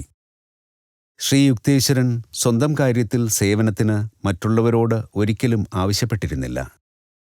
എന്നുതന്നെയുമല്ല, സേവനം സന്തോഷത്തോടെയല്ല അർപ്പിക്കുന്നതെങ്കിൽ അദ്ദേഹം അത് സ്വീകരിക്കുകയുമില്ലായിരുന്നു. ഗുരുവിൻ്റെ വസ്ത്രം കഴുകൽ എന്ന വിശേഷ ഭാഗ്യമായ ജോലി ശിഷ്യന്മാർ മറന്നുപോയാൽ ഗുരുദേവൻ അത് സ്വയം ചെയ്യുമായിരുന്നു. അദ്ദേഹത്തിൻ്റെ സാധാരണ വേഷം സന്യാസിമാരുടെ പരമ്പരാഗതമായ കാവ്യവസ്ത്രമായിരുന്നു. യോഗിമാരുടെ പതിവനുസരിച്ച് കടുവയുടെയോ മാനിൻ്റെയോ തോലുകൊണ്ടുള്ള ചരടില്ലാത്ത പാദരക്ഷ അദ്ദേഹം വീട്ടിനകത്ത് ഉപയോഗിച്ചിരുന്നു. ശ്രീ യുക്തേശ്വരൻ നല്ല ഒഴുക്കുള്ള ഇംഗ്ലീഷും ഫ്രഞ്ചും ബംഗാളിയും ഹിന്ദിയും സംസാരിച്ചിരുന്നു. അദ്ദേഹത്തിൻ്റെ സംസ്കൃതം മോശമായിരുന്നില്ല. ഇംഗ്ലീഷും സംസ്കൃതവും പഠിക്കാൻ താൻ ചാതുര്യത്തോടെ ആവിഷ്കരിച്ച ചില കുറുക്കുവഴികൾ കൊണ്ട് ചെറുപ്പക്കാരായ ശിഷ്യരെ അദ്ദേഹം ക്ഷമയോടെ പഠിപ്പിച്ചിരുന്നു. ഗുരുദേവൻ തൻ്റെ ശരീരത്തോട് അമിതമായ പ്രതിപത്തി കാട്ടിയിരുന്നില്ല എങ്കിലും അതിനെ ജാഗ്രതയോടെ ശ്രദ്ധിച്ചിരുന്നു. ശാരീരികവും മാനസികവുമായ ആരോഗ്യത്തിലൂടെയാണ് ദൈവികത വേണ്ടവണ്ണം വെളിപ്പെടുന്നതെന്ന് അദ്ദേഹം ചൂണ്ടിക്കാട്ടി. ഏതു കാര്യത്തിലും അമിതത്വം അദ്ദേഹം പിന്താങ്ങിയിരുന്നില്ല. വളരെ നീണ്ട ഒരു ഉപവാസം അനുഷ്ഠിക്കണമെന്നാഗ്രഹിച്ച ഒരു ശിഷ്യനോട് ഗുരുദേവൻ ചിരിച്ചുകൊണ്ട് ചോദിച്ചു, നായ്ക്ക് ഒരെല്ല് എറിഞ്ഞു കൊടുത്തുകൂടെ? ശ്രീ യുക്തേശ്വരൻ്റെ ആരോഗ്യം ഒന്നാം തരമായിരുന്നു. അദ്ദേഹത്തെ രോഗബാധിതനായി ഞാൻ ഒരിക്കലും കണ്ടിട്ടില്ല. നാട്ടുനടപ്പ് ആദരിച്ചിരുന്നതുകൊണ്ട് ശിഷ്യർക്ക് ആഗ്രഹമുണ്ടെങ്കിൽ വൈദ്യന്മാരെ കാണാൻ അവരെ അദ്ദേഹം അനുവദിച്ചിരുന്നു. ജഡവസ്തുക്കൾക്ക് ബാധകമായ ദൈവിക നിയമങ്ങളിലൂടെ ചികിത്സ വൈദ്യന്മാർ തുടരണം, അദ്ദേഹം പറഞ്ഞു. പക്ഷേ മനസ്സുകൊണ്ടുള്ള ചികിത്സയുടെ ശ്രേഷ്ഠത അദ്ദേഹം എപ്പോഴും വാഴ്ത്തി. അദ്ദേഹം ഇടയ്ക്കിടെ ആവർത്തിച്ചു പറയുമായിരുന്നു, ജ്ഞാനമാണ് ഏറ്റവും വലിയ സംശുദ്ധകം. അദ്ദേഹം തൻ്റെ ശിഷ്യരോട് പറഞ്ഞു, ഈ ശരീരം ചതിയനായ ഒരു ചങ്ങാതിയാണ്. അതിനുള്ളത് അതിന് കൊടുക്കുക. അതിൽ കൂടുതൽ ഒന്നും വേണ്ട. വേദനയും സുഖവും ചഞ്ചലമാണ്. ദ്വൈതാവസ്ഥകളെ ശാന്തതയോടെ നേരിടുക. അതേസമയം അവയുടെ സ്വാധീന ശക്തിയുടെ പരിധിക്ക് പുറത്തു കടക്കാൻ ശ്രമിക്കുക.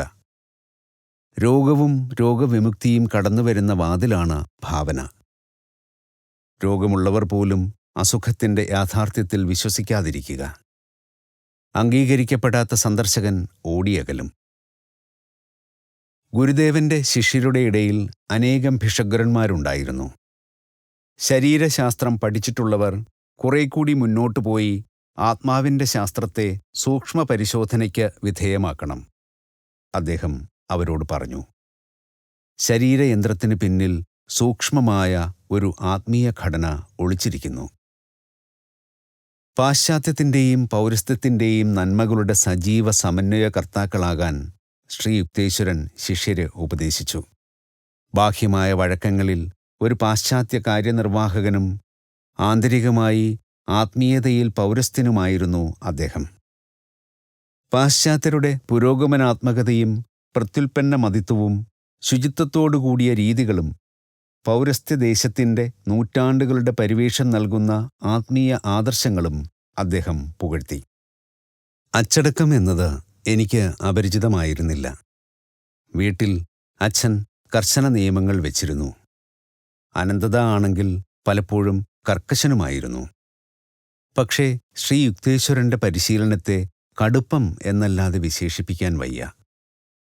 സ്വയം ഒരു പൂർണ്ണതാവാദിയായ അദ്ദേഹം സുപ്രധാന കാര്യങ്ങളിലായാലും സാധാരണ പെരുമാറ്റത്തിൻ്റെ സൂക്ഷ്മ അംശങ്ങളിലായാലും ശിഷ്യരോട് അതിനിശിതമായ വിമർശനബുദ്ധി കാട്ടിയിരുന്നു. ആത്മാർത്ഥതയില്ലാത്ത സദാചാര രീതികൾ മരിച്ച ഒരു സുന്ദരിയായ സ്ത്രീയെപ്പോലെയാണ്, അദ്ദേഹം അവസരോചിതമായി ഒരിക്കൽ പറഞ്ഞു. ഭവ്യത ഒഴിവാക്കിക്കൊണ്ടുള്ള തുറന്നു പറച്ചിൽ ഒരു വൈദ്യൻ്റെ കത്തി പോലെയാണ്. ഫലവത്താണെങ്കിലും അസുഖകരം തന്നെ. ഭവ്യതയോടുകൂടിയ ഉള്ളത് പറയൽ സഹായകരവും മതിപ്പുളവാക്കുന്നതുമാണ്. ഗുരുദേവൻ എൻ്റെ ആത്മീയ പുരോഗതിയിൽ സംതൃപ്തനായിരുന്നുവെന്നാണ് വിചാരിക്കേണ്ടിയിരുന്നത്. കാരണം അദ്ദേഹം അതേപ്പറ്റി ഒന്നും പറയുകയേ ഉണ്ടായിട്ടില്ല. മറ്റു കാര്യങ്ങളിൽ എൻ്റെ കാതുകൾക്ക് ശകാരം ഒട്ടും അപരിചിതമായിരുന്നില്ല. അശ്രദ്ധ കാട്ടുക, ഇടയ്ക്കിടെ വിഷാദഭാവത്തിലിരിക്കുക, മര്യാദയുടെ ചില ചട്ടങ്ങൾ ലംഘിക്കുക, വല്ലപ്പോഴും ചിന്തയില്ലാത്ത രീതികൾ അനുവർത്തിക്കുക എന്നിവയായിരുന്നു എൻ്റെ പ്രധാന അപരാധങ്ങൾ.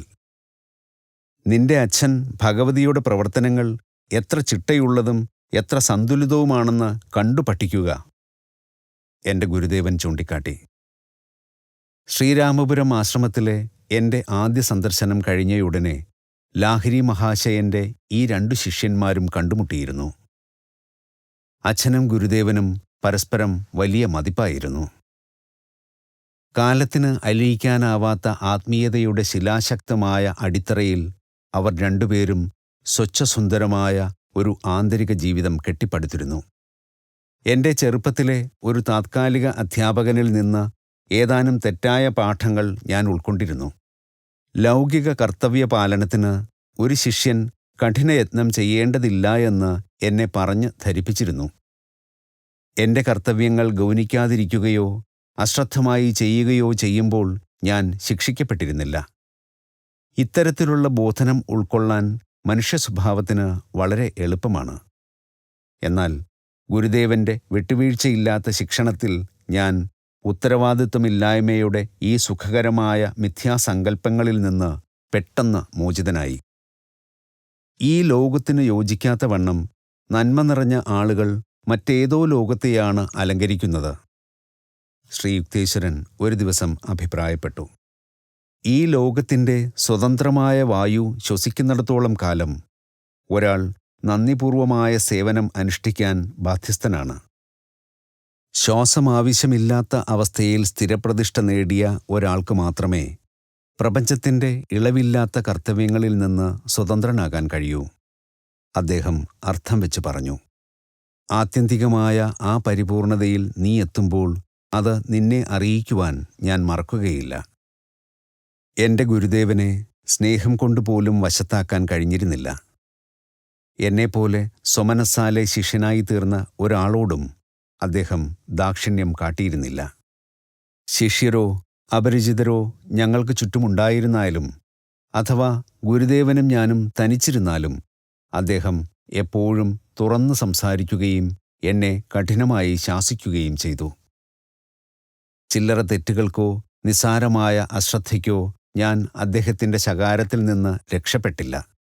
അഹന്തയെ തച്ചുടയ്ക്കുന്ന ഈ പ്രയോഗം താങ്ങാൻ വളരെ പ്രയാസമായിരുന്നെങ്കിലും എൻ്റെ സ്വഭാവത്തിൻ്റെ മനഃശാസ്ത്രപരമായ വൈകൃതങ്ങൾ മുഴുവൻ പരിഹരിക്കാൻ ശ്രീ യുക്തേശ്വരനെ അനുവദിക്കണമെന്നതായിരുന്നു എൻ്റെ ദൃഢനിശ്ചയം.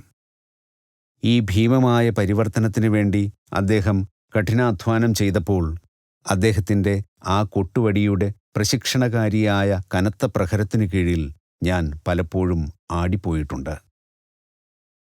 എൻ്റെ വാക്കുകൾ ഇഷ്ടപ്പെടുന്നില്ലെങ്കിൽ എപ്പോൾ വേണമെങ്കിലും പോകാനുള്ള സ്വാതന്ത്ര്യം നിനക്കുണ്ട്, ഗുരുദേവൻ എന്നോട് തറപ്പിച്ചു പറഞ്ഞു. നിന്റെ ഉന്നതിയല്ലാതെ എനിക്ക് നിന്നിൽ നിന്ന് ഒന്നും ആവശ്യമില്ല. പ്രയോജനമുണ്ടെന്ന് തോന്നുന്നെങ്കിൽ മാത്രം നിന്നാൽ മതി. എൻ്റെ ദുരഭിമാനത്തെ അദ്ദേഹം ഏൽപ്പിച്ച നാണം കെടുത്തുന്ന പ്രഹരങ്ങൾക്ക് ഞാൻ അദ്ദേഹത്തോട് അളവറ്റ നന്ദിയുള്ളവനാണ്. ആലങ്കാരികമായി പറഞ്ഞാൽ എൻ്റെ വായിലെ കേടുവന്ന പല്ലുകൾ ഓരോന്നും കണ്ടുപിടിച്ച് പറിച്ചെടുക്കുകയായിരുന്നു അദ്ദേഹമെന്ന് പലപ്പോഴും എനിക്ക് തോന്നി.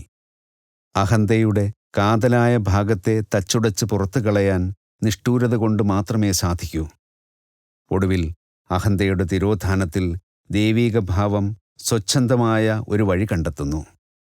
സ്വാർത്ഥതയുടെ ശിലാഹൃദയങ്ങളിൽ കടന്നെത്താൻ അത് വിഫലമായി ശ്രമിക്കുന്നു.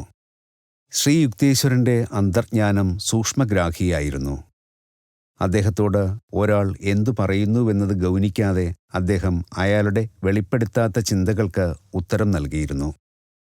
ഒരാൾ ഉപയോഗിക്കുന്ന വാക്കുകളും അവയ്ക്കു പിന്നിലെ യഥാർത്ഥ ചിന്തകളും ധ്രുവങ്ങളുടെ അകലത്തിലാവാം. മനുഷ്യരുടെ അമിതവാചാലതയുടെ വ്യാമിശ്രത്തിൻ്റെ പിന്നിലെ ചിന്തകളെ പ്രശാന്തതയാൽ അനുഭവിച്ചറിയുവാൻ ശ്രമിക്കൂ. ദൈവീകമായ അന്തർജ്ഞാനത്തിൻ്റെ വെളിപാടുകൾ ലൗകിക കർണങ്ങൾക്ക് പലപ്പോഴും വേദനാജനകമാണ്. ഗുരുദേവൻ ഉപരിപ്ലവ ബുദ്ധികളായ വിദ്യാർത്ഥികൾക്ക് പ്രിയങ്കരനായിരുന്നില്ല. എണ്ണത്തിൽ എപ്പോഴും കുറവായിരുന്ന ബുദ്ധിമതികൾ അദ്ദേഹത്തെ അങ്ങേയറ്റം ആദരിച്ചു. അദ്ദേഹത്തിൻ്റെ വാക്കുകൾ അത്ര തുറന്നടിച്ചവയും തെറ്റുകൾ ചൂണ്ടിക്കാട്ടുന്നവയുമല്ലായിരുന്നുവെങ്കിൽ ഭാരതത്തിൽ ഏറ്റവും കൂടുതൽ ശിഷ്യന്മാർ തേടിയെത്തുന്ന ഗുരു ശ്രീ യുക്തേശ്വരനായിരുന്നേനെയെന്ന് ഞാൻ ഉറപ്പിച്ചു പറയും. എൻ്റെ അടുത്ത് പരിശീലനത്തിനെത്തുന്നവരോട് ഞാൻ നിർദാക്ഷിണ്യനാണ്, അദ്ദേഹം എന്നോട് ഏറ്റുപറഞ്ഞു. അതാണ് എൻ്റെ രീതി. വേണമെങ്കിൽ കൊള്ളാം, അല്ലെങ്കിൽ തള്ളാം. ഞാൻ ഒരിക്കലും വിട്ടുവീഴ്ചയ്ക്കില്ല. പക്ഷേ നീ നിന്റെ ശിഷ്യരോട് കൂടുതൽ ദയാലുവായിരിക്കും. അതാണ് നിന്റെ രീതി. ദാക്ഷിണ്യമില്ലായ്മയുടെ തീയിൽ മാത്രമേ ഞാൻ ശുദ്ധീകരണത്തിന് ശ്രമിക്കുകയുള്ളൂ. സാധാരണ സഹനശക്തിക്ക് താങ്ങാനാവാത്തവണ്ണം പൊള്ളുന്നതാണ് അത്. സ്നേഹത്തിൻ്റെ സൗമ്യമായ രീതിയും പരിവർത്തനാത്മകമാണ്. വിട്ടുവീഴ്ചയില്ലായ്മയുടെയും അയവിൻ്റേതുമായ രണ്ടു മാർഗങ്ങളും ബുദ്ധിപൂർവം പ്രയോഗിച്ചാൽ ഒരുപോലെ ഫലപ്രദമാണ്, അദ്ദേഹം കൂട്ടിച്ചേർത്തു. നീ വിദേശ രാജ്യങ്ങളിൽ പോകും. അഹന്തയുടെ മേലുള്ള തുറന്ന ആക്രമണങ്ങൾ അവിടെ ആളുകൾക്ക് രസിക്കുകയില്ല. എല്ലാം ഉൾക്കൊള്ളാനുള്ള ക്ഷമയും സഹനശക്തിയും ധാരാളമായി ഇല്ലാത്ത ഒരു ഗുരുവിന് ഭാരതത്തിൻ്റെ സന്ദേശം പാശ്ചാത്യ രാജ്യങ്ങളിൽ പ്രചരിപ്പിക്കാൻ കഴിയുകയില്ല. ഗുരുദേവൻ്റെ വാക്കുകൾ അമേരിക്കയിൽ വെച്ച് എത്ര തവണ ഓർമ്മിക്കാനിടയായിട്ടുണ്ടെന്ന് ഞാൻ പറയുന്നില്ല. എൻ്റെ ഗുരുദേവൻ്റെ നിഷ്കപടമായ സംഭാഷണം അദ്ദേഹത്തിൻ്റെ ആയുഷ്കാലത്ത് വലിയ അനുയായി വൃന്ദത്തെ സൃഷ്ടിച്ചില്ല എങ്കിലും അദ്ദേഹത്തിൻ്റെ പ്രബോധനങ്ങൾ ആത്മാർത്ഥമായി പഠിച്ച, എന്നും എണ്ണം കൂടിക്കൊണ്ടിരിക്കുന്ന വിദ്യാർത്ഥികളിലൂടെ അദ്ദേഹത്തിൻ്റെ ആത്മചൈതന്യം ഇന്നും ലോകത്ത് ജീവത്തായി നിൽക്കുന്നു. മഹാനായ അലക്സാണ്ടറെപ്പോലുള്ള യോദ്ധാക്കൾ മണ്ണിൻ്റെ മേൽ സർവാധിപത്യം തേടുന്നു. ശ്രീ യുക്തേശ്വരനെ പോലുള്ള ആചാര്യന്മാർ കുറേക്കൂടി വിശാലമായ ഒരു സാമ്രാജ്യം പിടിച്ചടക്കുന്നു മനുഷ്യരുടെ ആത്മാവിൽ. തൻ്റെ ശിഷ്യരുടെ ലഘുവും നിസ്സാരവുമായ പോരായ്മകൾ പോലും ശക്തമായ അപകടശങ്കയുടെ ഗൗരവത്തോടെ ചൂണ്ടിക്കാട്ടുക എന്നതായിരുന്നു ഗുരുദേവന്റെ പതിവ്. ഒരിക്കൽ എൻ്റെ അച്ഛൻ ശ്രീ യുക്തേശ്വരനോടുള്ള ആദരവ് പ്രകടിപ്പിക്കാനായി ശ്രീരാമപുരം സന്ദർശിച്ചു. എന്നെ പുകഴ്ത്തുന്ന ഏതാനും വാക്കുകൾ കേൾക്കാമെന്ന് എൻ്റെ അച്ഛൻ സ്വാഭാവികമായും പ്രതീക്ഷിച്ചു. എൻ്റെ പോരായ്മകളുടെ ഒരു നീണ്ട പട്ടിക കേട്ട് അദ്ദേഹം നടുങ്ങി. അദ്ദേഹം എന്നെ കാണാൻ ഓടിയെത്തി. നിന്റെ ഗുരുവിൻ്റെ വാക്കുകളിൽ നിന്ന് ഞാൻ വിചാരിച്ചു നീ ആകെ തകർന്ന ഒരുവനായി കാണുമെന്ന്. എൻ്റെ അച്ഛൻ ചിരിക്കണോ കരയണോ എന്നറിയാതെ വിഷമിച്ചു. ശ്രീ യുക്തേശ്വരൻ്റെ ലഘുവായ സൂചന കൂട്ടാക്കാതെ ഞാൻ ഒരുവനെ ആത്മീയപാതയിലേക്ക് മാനസാന്തരം ചെയ്യാൻ ശ്രമിക്കുകയായിരുന്നു എന്നതു മാത്രമായിരുന്നു അദ്ദേഹത്തിൻ്റെ അപ്പോഴത്തെ ഇഷ്ടക്കേടിന് കാരണം. രോഷത്തോടെ വേഗം ഞാൻ എൻ്റെ ഗുരുവിനെ തേടിപ്പിടിച്ചു. അദ്ദേഹം എന്നെ സ്വീകരിച്ചത് കുറ്റബോധത്തോടെ എന്ന മട്ടിൽ താഴേക്ക് നോക്കിക്കൊണ്ടാണ്. അങ്ങനെ ഒരിക്കൽ മാത്രമാണ് ആ ദിവ്യസിംഹം എൻ്റെ മുമ്പിൽ നിസ്സഹായനായി കാണപ്പെട്ടത്. അപൂർവമായ ആ നിമിഷം ഞാൻ പൂർണ്ണമായും ആസ്വദിച്ചു. പ്രഭു, എൻ്റെ അന്ധാളിച്ചുപോയ അച്ഛൻ്റെ മുമ്പിൽ എന്നെ എന്താണ് ഇത്ര കനിവില്ലാതെ അങ്ങ് വിലയിരുത്തിയത്? അത് ന്യായമായിരുന്നോ? ഇനി ഞാൻ അങ്ങനെ ചെയ്യുകയില്ല. ശ്രീ യുക്തേശ്വരൻ്റെ സ്വരം ക്ഷമാപണത്തിൻ്റേതായിരുന്നു. തൽക്ഷണം ഞാൻ നിരായുധനായി. ആ വലിയ മനുഷ്യൻ എത്ര പെട്ടെന്ന് ഒരു തെറ്റ് അംഗീകരിച്ചു. പിന്നീടൊരിക്കലും അദ്ദേഹം അച്ഛൻ്റെ മനസ്സമാധാനം കെടുത്തിയിട്ടില്ലെങ്കിലും യുക്തമെന്ന് തോന്നിയാൽ എപ്പോഴായാലും എവിടെ വച്ചായാലും ശരി ഗുരുദേവൻ എന്നെ നിശിതമായ വിമർശനത്തിന് പാത്രമാക്കുമായിരുന്നു. ഗുരുവിനെപ്പോലെ ബുദ്ധിമാന്മാരും വിവേകത്തിൻ്റെ കുറ്റമറ്റ മാതൃകകളുമായി ചമഞ്ഞ പുതിയ ശിഷ്യന്മാർ മറ്റുള്ളവരെ കൂലങ്കഷമായി വിമർശിക്കുന്നതിൽ ശ്രീ യുക്തേശ്വരനോടൊപ്പം കൂടും. എന്നാൽ ആക്രമിക്കാൻ മുതിരുന്നയാൾക്ക് ചെറുക്കാൻ ശേഷിയില്ലാതെ വരരുതല്ലോ. തൻ്റെ വിശകലനത്തിൻ്റെ ആവനാഴിയിലെ ഏതാനും ശരങ്ങൾ കുറ്റം പറഞ്ഞിരുന്ന ഈ വിദ്യാർത്ഥികളുടെ നേർക്ക് ഗുരുദേവൻ പരസ്യമായി തൊടുക്കുമ്പോഴേക്കും അദ്ദേഹത്തിൻ്റെ അടുത്തുനിന്ന് അവർ തിടുക്കത്തിൽ ഓടിപ്പോവുകയായി. കുറ്റപ്പെടുത്തലിൻ്റെ സൗമ്യസ്പർശത്തിനു പോലുമെതിരെ ലഘുവായ ആന്തരിക ബലഹീനതകൾ കടുത്ത എതിർപ്പ് കാട്ടുന്നു. ഇവ ഏറ്റവും മൃദുവായി തൊടാൻ ഭാവിക്കുമ്പോൾ പോലും ഭയന്നും അറച്ചും ഒരാൾ പിൻവലിക്കുന്ന രോഗം ബാധിച്ച ശരീരഭാഗങ്ങളെപ്പോലെയാണ്. ഓടിപ്പോകുന്നവരെപ്പറ്റി ശ്രീ യുക്തേശ്വരൻ്റെ നർമ്മരൂപേണയുള്ള അഭിപ്രായമായിരുന്നു ഇത്. പല ശിഷ്യന്മാർക്കും ഗുരുവിനെപ്പറ്റിയുള്ള ചില മുൻകൂർ ധാരണകൾ കാണും. അവ വച്ചാണ് അവർ അദ്ദേഹത്തിൻ്റെ വാക്കുകളും പ്രവൃത്തികളും വിലയിരുത്തുക. അങ്ങനെയുള്ളവർ ശ്രീ യുക്തേശ്വരനെ തങ്ങൾക്ക് മനസ്സിലായില്ല എന്ന് പരാതിപ്പെട്ടു. നിങ്ങൾ ഈശ്വരനെയും മനസ്സിലാക്കുന്നില്ല, ഞാൻ ഒരിക്കൽ തിരിച്ചടിച്ചു. ഒരു പുണ്യാത്മാവിനെ നിങ്ങൾക്ക് വ്യക്തമായി അറിയാൻ കഴിഞ്ഞാൽ നിങ്ങളും അങ്ങനെ ഒരാളായി തീരും. പരകോടി നിഗൂഢതകൾ ഈ അനിർവചനീയമായ വായു അനുനിമിഷം ശ്വസിക്കുന്നു. അവയിൽ ഒരു ഗുരുവിൻ്റെ അമേയമായ സ്വഭാവം ഒരു നിമിഷം കൊണ്ട് മനസ്സിലാക്കണമെന്ന് ആവശ്യപ്പെടാൻ ഒരുവൻ ഒരുമ്പെടുമോ? വിദ്യാർത്ഥികൾ വന്നു.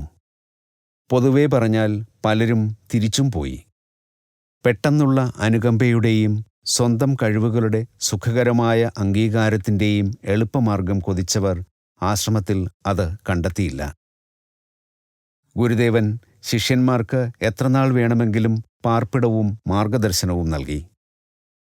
പക്ഷേ പരിതാപകരമായി പല വിദ്യാർത്ഥികളും അഹന്തയുടെ ലേപനവും കൂടി ആവശ്യപ്പെട്ടു. ജീവിതത്തിലെ എണ്ണമറ്റ അപമാനങ്ങൾ എളിമയേക്കാൾ കൂടുതൽ സ്വീകാര്യമാക്കിക്കൊണ്ട് അവർ പിരിഞ്ഞുപോയി. ശ്രീ യുക്തേശ്വരൻ്റെ തുറന്ന ആഴത്തിലിറങ്ങുന്ന ജ്ഞാനമെന്ന സൂര്യപ്രകാശത്തിൻ്റെ ഉജ്ജ്വല രശ്മികൾ അവരുടെ ആത്മീയ വ്യാധിക്ക് താങ്ങാനാവാത്തവണ്ണം ശക്തമായിരുന്നു. ഏതോ ചില എളിയ ഗുരുക്കന്മാരെ അവർ തേടിപ്പിടിച്ചു. അവർ ശിഷ്യർക്ക് മധുരവചനങ്ങളുടെ തണലിൽ അജ്ഞാനത്തിൻ്റെ അസ്വസ്ഥ നിദ്ര അനുവദിച്ചു കൊടുത്തു. ഗുരുദേവനോടൊത്തുള്ള എൻ്റെ ആദ്യമാസങ്ങളിൽ അദ്ദേഹത്തിൻ്റെ ശകാരത്തെപ്പറ്റി തീക്ഷ്ണമായ ഒരു ഭയം എനിക്ക് അനുഭവപ്പെട്ടു. തങ്ങളെ അച്ചടക്ക വിധേയരാക്കണമെന്ന് എന്നെപ്പോലെ അദ്ദേഹത്തോട് ആവശ്യപ്പെട്ടവരിൽ മാത്രമേ അദ്ദേഹം തൻ്റെ വാക്കുകൾ കൊണ്ടുള്ള ശസ്ത്രക്രിയ ചെയ്തിരുന്നുള്ളൂ എന്ന് ഞാൻ താമസിയാതെ കണ്ടു. വേദന കൊണ്ട് പിടയുന്ന ഏതെങ്കിലും ഒരു ശിഷ്യൻ പ്രതിഷേധിച്ചാൽ ശ്രീ യുക്തേശ്വരൻ നീരസം കാട്ടാതെ മൗനം ദീക്ഷിക്കും. അദ്ദേഹത്തിൻ്റെ വാക്കുകൾ ഒരിക്കലും ക്രോധം നിറഞ്ഞതായിരുന്നില്ല. മറിച്ച് ജ്ഞാനം കൊണ്ട് വസ്തുനിഷ്ഠവും വ്യക്തിപരമല്ലാത്തതുമായിരുന്നു. ഗുരുദേവന്റെ ഭർസനങ്ങൾ വല്ലപ്പോഴും വരുന്ന സന്ദർശകരുടെ നേരെ ആയിരുന്നില്ല. അവരുടെ കുറ്റങ്ങൾ സുവ്യക്തമായിരുന്നെങ്കിൽ പോലും അദ്ദേഹം അഭിപ്രായ പ്രകടനം നടത്തിയിരുന്നില്ല. പക്ഷേ തൻ്റെ ഉപദേശം തേടിയിരുന്ന വിദ്യാർത്ഥികളെ സംബന്ധിച്ച് ശ്രീ യുക്തേശ്വരന് ഗൗരവമായ ഒരു ഉത്തരവാദിത്ത ബോധമുണ്ടായിരുന്നു. അഹന്തയിൽ മുഴുകിയ മനുഷ്യരാശി എന്ന പരുക്കൻ ഐരിനെ സംസ്കരിച്ചെടുക്കാൻ കച്ചകെട്ടിയിറങ്ങിയ ഗുരു തീർച്ചയായും ധീരനാണ്. ഒരു പുണ്യാത്മാവിൻ്റെ ധൈര്യം വേരൂന്നിയിരിക്കുന്നത് കാലിതെറ്റി വീഴുന്ന, കണ്ണുകാണാത്ത, മായാമോഹിതരായ ആളുകളോടുള്ള ദയാവായ്പിലാണ്. ആന്തരികമായ രോഷം വെടിഞ്ഞു കഴിഞ്ഞപ്പോൾ എൻ്റെ ശിക്ഷയിൽ പ്രകടമായ കുറവ് ഞാൻ കണ്ടു. വളരെയൊന്നും പ്രകടമല്ലാത്ത രീതിയിൽ ദാക്ഷിണ്യത്തിൻ്റെ താരതമ്യേനയുള്ള ആർദ്രമായ ഭാവം ഗുരുദേവൻ കൈക്കൊണ്ടു. മനുഷ്യൻ്റെ വ്യക്തിത്വം സ്വയരക്ഷ തേടി സാധാരണ ഒളിക്കുന്ന നീതീകരണത്തിൻ്റെയും ബോധപൂർവമല്ലാത്ത കരുതൽ സംവിധാനത്തിൻ്റെയും എല്ലാ മതിലുകളും ഞാൻ ക്രമേണ തച്ചുടച്ചു. അതിൻ്റെ പ്രതിഫലം ഗുരുദേവനുമായുള്ള സുഗമമായ ഒരു പൊരുത്തപ്പെടൽ ആയിരുന്നു. അദ്ദേഹം എന്നെ വിശ്വസിക്കുകയും എന്നോട് പരിഗണന കാട്ടുകയും എന്നെ നിശബ്ദമായി സ്നേഹിക്കുകയും ചെയ്യുന്നതായി അപ്പോൾ ഞാൻ കണ്ടെത്തി. എങ്കിലും ബാഹ്യമായി വികാരം പ്രകടിപ്പിക്കാത്ത അദ്ദേഹം സ്നേഹത്തിൻ്റെ ഒരു വാക്കുപോലും എന്നിൽ ചൊരിഞ്ഞില്ല. എൻ്റെ സ്വഭാവം പ്രധാനമായും ഭക്തിപരമാണ്. ജ്ഞാനപരിപൂരിതനെങ്കിലും ഭക്തിരസം പുറമേ കാട്ടാത്ത ഗുരുദേവൻ ഒരു തണുപ്പൻ ആത്മീയ ഗണിതത്തിൽ കൂടി ആത്മാവിഷ്കാരം ചെയ്തിരുന്നതുകൊണ്ട് എനിക്ക് ആദ്യം അസ്വസ്ഥത തോന്നി. പക്ഷേ അദ്ദേഹത്തിൻ്റെ സ്വഭാവത്തോട് ഞാൻ ഇണങ്ങിച്ചേർന്നപ്പോൾ ഈശ്വരനോടുള്ള എൻ്റെ ഭക്തിപരമായ സമീപനത്തിന് പുരോഗതിയല്ലാതെ യാതൊരു കുറവും വന്നിട്ടില്ലെന്ന് ഞാൻ കണ്ടു. ശിഷ്യരുടെ മൗലികമായ പ്രവണതയ്ക്കനുസരിച്ച് അവർക്ക് മാർഗദർശനം നൽകാൻ ആത്മസാക്ഷാത്കാരം ലഭിച്ച ഒരു ഗുരുവിന് പൂർണ്ണമായും കഴിയും. ശ്രീ യുക്തേശ്വരനുമായുള്ള എൻ്റെ ബന്ധം വാക്കുകളിൽ പ്രകടിപ്പിക്കപ്പെട്ടിരുന്നില്ല. എങ്കിലും അതിന് ഗുപ്തമായ ഒരു വാചാലത ഉണ്ടായിരുന്നു. ഭാഷണം നിഷ്പ്രയോജനമാക്കുന്ന വിധത്തിൽ എൻ്റെ ചിന്തകളിന്മേൽ അദ്ദേഹത്തിൻ്റെ നിശബ്ദമായ കയ്യൊപ്പ് ഞാൻ പലപ്പോഴും കണ്ടു. അദ്ദേഹത്തിൻ്റെ അടുത്ത് മൗനമായി ഇരിക്കുമ്പോൾ അദ്ദേഹത്തിൻ്റെ ഔദാര്യം എൻ്റെ ജീവസത്തയുടെ മേൽ ശാന്തമായി വഴിഞ്ഞൊഴുകുന്നത് എനിക്ക് അനുഭവപ്പെട്ടു. കോളേജിൽ എൻ്റെ ആദ്യവർഷ മധ്യവേനൽ അവധിക്കാലത്ത് ഗുരുദേവൻ്റെ നിഷ്പക്ഷമായ നീതിബോധം ശ്രേഷ്ഠമായി പ്രകടിതമായി. ശ്രീരാമപുരത്ത് ഗുരുദേവനോടൊത്ത് തുടർച്ചയായി ഏതാനും മാസങ്ങൾ ചെലവിടാൻ ഞാൻ പ്രതീക്ഷയോടെ കാത്തിരുന്നതാണ്. നീ ആശ്രമത്തിൻ്റെ ഉത്തരവാദിത്വം ഏറ്റെടുത്തോളൂ. എൻ്റെ ആഹ്ലാദഭരിതമായ വരവിൽ ശ്രീ യുക്തേശ്വരൻ സന്തുഷ്ടനായിരുന്നു. സന്ദർശകരെ സ്വീകരിക്കലും മറ്റു ശിഷ്യന്മാരുടെ ജോലിയുടെ മേൽനോട്ടവുമായിരിക്കും നിന്റെ കർത്തവ്യങ്ങൾ. 2 ആഴ്ചയ്ക്ക് ശേഷം കിഴക്കൻ ബംഗാളിൽ നിന്ന് കുമാർ എന്നൊരു ഗ്രാമീണ യുവാവിനെ ആശ്രമ പരിശീലനത്തിന് സ്വീകരിച്ചു. എടുത്തു പറയത്തക്ക വിധം ബുദ്ധിമാനായ അവൻ ഗുരുദേവന്റെ സ്നേഹം പെട്ടെന്ന് പിടിച്ചുപറ്റി. ഏതോ നിഗൂഢ കാരണത്താൽ ശ്രീ യുക്തേശ്വരൻ പുതിയ അന്തേവാസിയോട് വിമർശനാത്മകമല്ലാത്ത ഒരു നിലപാട് സ്വീകരിച്ചു. മുകുന്ദ, കുമാർ നിന്റെ ജോലികൾ ഏറ്റെടുക്കട്ടെ. നിന്റെ സമയം തൂത്തുവാരാനും ആഹാരം പാകം ചെയ്യാനും ഉപയോഗിക്കൂ. പുതിയ പയ്യൻ ഞങ്ങളോടൊപ്പം ചേർന്ന് 1 മാസം കഴിഞ്ഞപ്പോഴാണ് ഗുരുദേവൻ ഈ നിർദ്ദേശങ്ങൾ തന്നത്. നേതൃത്വത്തിലേക്ക് കയറ്റം കിട്ടിയപ്പോൾ കുമാർ ആശ്രമത്തിൽ ചെറിയ ഒരു സ്വേച്ഛാധിപത്യം തന്നെ നടപ്പിലാക്കി. നിശബ്ദമായ എതിർപ്പിൽ മറ്റു ശിഷ്യർ നിത്യേനയുള്ള നിർദ്ദേശങ്ങൾക്ക് എന്നെ തേടിയെത്തുന്നത് തുടർന്നു. ഇങ്ങനെ 3 ആഴ്ച കഴിഞ്ഞപ്പോൾ കുമാറും ഗുരുദേവനുമായുള്ള ഒരു സംഭാഷണം ഞാൻ കേൾക്കാനിടയായി. മുകുന്ദനെക്കൊണ്ട് വയ്യ, അവൻ പറഞ്ഞു. അങ്ങ് എന്നെയാണ് പ്രധാനിയാക്കിയത്. എങ്കിലും മറ്റുള്ളവർ അവൻ്റെ അടുത്ത് പോകുകയും അവനെ അനുസരിക്കുകയും ചെയ്യുന്നു. അതുകൊണ്ടാണ് ഞാൻ അവനെ അടുക്കളയിലേക്കും നിന്നെ പൂമുഖത്തേക്കും നിയോഗിച്ചത്. ഒരു നല്ല നേതാവിന് സേവന സന്നദ്ധതയാണ്, അല്ലാതെ അതീശമോഹമല്ല വേണ്ടതെന്ന് നീ തിരിച്ചറിയട്ടെ എന്ന് കരുതി. ശ്രീ യുക്തേശ്വരൻ്റെ നിശിതമായ സ്വരം കുമാറിന് പുതുമയായിരുന്നു. നീ മുകുന്ദൻ്റെ സ്ഥാനം ആഗ്രഹിച്ചു, എന്നാൽ അത് കഴിവുകൊണ്ട് നിലനിർത്താൻ നിനക്ക് കഴിഞ്ഞുമില്ല. ഇനി പാചകക്കാരൻ്റെ സഹായി എന്ന പഴയ ജോലിയിലേക്ക് തിരിച്ചു പൊയ്ക്കൊള്ളുക. ഗർവം കെടുത്തുന്ന ഈ സംഭവത്തിന് ശേഷം ഗുരുദേവൻ കുമാറിനോട് അദ്ദേഹത്തിന് പതിവില്ലാത്ത വാത്സല്യഭാവം വീണ്ടും കാട്ടിത്തുടങ്ങി. ആകർഷണത്തിൻ്റെ ദുരൂഹത ആർക്ക് മനസ്സിലാക്കാൻ കഴിയും? കുമാറിൽ ഒരു വശ്യമായ നീരുറവ ഗുരുദേവൻ കണ്ടെത്തി. മറ്റു സഹശിഷ്യരിൽ ഏതായാലും അത് പൊട്ടിയൊഴുകിയില്ല. പുതിയ ഈ കുട്ടി വ്യക്തമായും ശ്രീ യുക്തേശ്വരൻ്റെ കണ്ണിലുണ്ണിയായിരുന്നുവെങ്കിലും എനിക്ക് വ്യാകുലത ഒന്നും തോന്നിയില്ല. വ്യക്തിസവിശേഷതകൾ ആചാര്യന്മാരുടേതായാൽ പോലും ജീവിതത്തിൻ്റെ രൂപശില്പത്തിന് സമൃദ്ധമായ ഒരു സങ്കീർണത നൽകുന്നു. ഒരു പ്രത്യേക വിശദാംശമല്ല എൻ്റെ സ്വഭാവത്തെ നിയന്ത്രിക്കുക. ബാഹ്യമായ പ്രശംസയേക്കാൾ ഉപരിയായ നന്മയായിരുന്നു ഞാൻ ശ്രീ യുക്തേശ്വരനിൽ നിന്ന് തേടിയിരുന്നത്. ഒരു ദിവസം കുമാർ കാരണം കൂടാതെ എന്നോട് കുത്തുവാക്കുകൾ പറഞ്ഞു. എനിക്ക് അത്യധികം വേദനയുണ്ടായി. നിന്റെ അഹങ്കാരം കുറെ കൂടിപ്പോകുന്നു. അതിൻ്റെ പൊരുൾ അന്തരാത്മാവിൽ അറിഞ്ഞുകൊണ്ട് തന്നെ ഞാൻ ഒരു മുന്നറിയിപ്പ് കൂട്ടിച്ചേർത്തു. നിന്റെ രീതികൾ തിരുത്തിയില്ലെങ്കിൽ എന്നെങ്കിലുമൊരിക്കൽ നിന്നോട് ആശ്രമം വിട്ടുപോകാൻ ആവശ്യപ്പെടാനിടയായേക്കും. അപ്പോൾ ആ മുറിയിലേക്ക് കടന്നു വന്ന ഗുരുദേവനോട് കുമാർ എൻ്റെ വാക്കുകൾ പരിഹാസച്ചിരിയോടെ ആവർത്തിച്ചു. ശകാരം ലഭിക്കുമെന്ന് തീർച്ചയാക്കിക്കൊണ്ട് ഞാൻ മുറിയുടെ ഒരു കോണിലേക്ക് എളിമയോടെ ഒതുങ്ങിക്കൂടി. ഒരുപക്ഷെ മുകുന്ദൻ പറയുന്നത് ശരിയായിരിക്കും. ഗുരുദേവന്റെ ഉത്തരം അസാധാരണമാം വിധം സ്നേഹശൂന്യമായിരുന്നു. 1 കൊല്ലത്തിന് ശേഷം കുമാർ തൻ്റെ ബാല്യകാലത്തെ വീട്ടിലേക്ക് ഒരു സന്ദർശനത്തിന് ഇറങ്ങിത്തിരിച്ചു. തൻ്റെ ശിഷ്യന്മാരുടെ ചലനങ്ങളെ അധികാരത്തിൻ്റെ പേരിൽ നിയന്ത്രിക്കാറില്ലാത്ത ശ്രീ യുക്തേശ്വരൻ്റെ നിശബ്ദമായ എതിർപ്പിനെ അവൻ വകവച്ചില്ല. ഏതാനും മാസങ്ങൾക്കുള്ളിൽ അവൻ ശ്രീരാമപുരത്ത് തിരിച്ചെത്തിയപ്പോൾ അവനിലുണ്ടായിട്ടുള്ള മാറ്റം അസുഖകരമായ രീതിയിൽ വ്യക്തമായിരുന്നു. പ്രശാന്തി തിളങ്ങുന്ന മുഖമുള്ള രാജകീയ പ്രൗഢിയുണ്ടായിരുന്ന കുമാറിന് പകരം അടുത്തയിടയ്ക്ക് ധാരാളം ദുശ്ശീലങ്ങൾ സമ്പാദിച്ച, എടുത്തു പറയത്തക്കതായ ഒന്നുമില്ലാത്ത ഒരു സാധാരണ ഗ്രാമീണനാണ് ഞങ്ങളുടെ മുമ്പിൽ നിന്നത്. ആ കുട്ടി ഇനി സന്യാസ ജീവിതത്തിന് അയോഗ്യനാണെന്ന വസ്തുത ഗുരുദേവൻ എന്നെ വിളിച്ച് ഹൃദയവേദനയോടെ ചർച്ച ചെയ്തു. മുകുന്ദ, കുമാറിനോട് നാളെ ആശ്രമം വിട്ടുപോകാൻ നിർദ്ദേശിക്കുക എന്നത് ഞാൻ നിനക്ക് വിടുന്നു. എനിക്കത് വയ്യ. യുക്തേശ്വരൻ്റെ കണ്ണുകൾ നിറഞ്ഞിരുന്നു. പക്ഷേ അദ്ദേഹം വേഗത്തിൽ സ്വയം നിയന്ത്രിച്ചു. ആ കുട്ടി ഞാൻ പറഞ്ഞത് കേട്ട് ഇവിടെ നിന്ന് പോകാതിരുന്നെങ്കിൽ ഇത്ര നീചമായ പതനം അവനുണ്ടാകുമായിരുന്നില്ല. അവൻ എൻ്റെ സംരക്ഷണം വേണ്ടെന്ന് വെച്ചു. ഹൃദയശൂന്യമായ ലോകം തന്നെയായിരിക്കും ഇനിയും അവൻ്റെ ഗുരു. കുമാറിൻ്റെ വേർപാട് എന്നിൽ ആഹ്ലാദമൊന്നും ജനിപ്പിച്ചില്ല.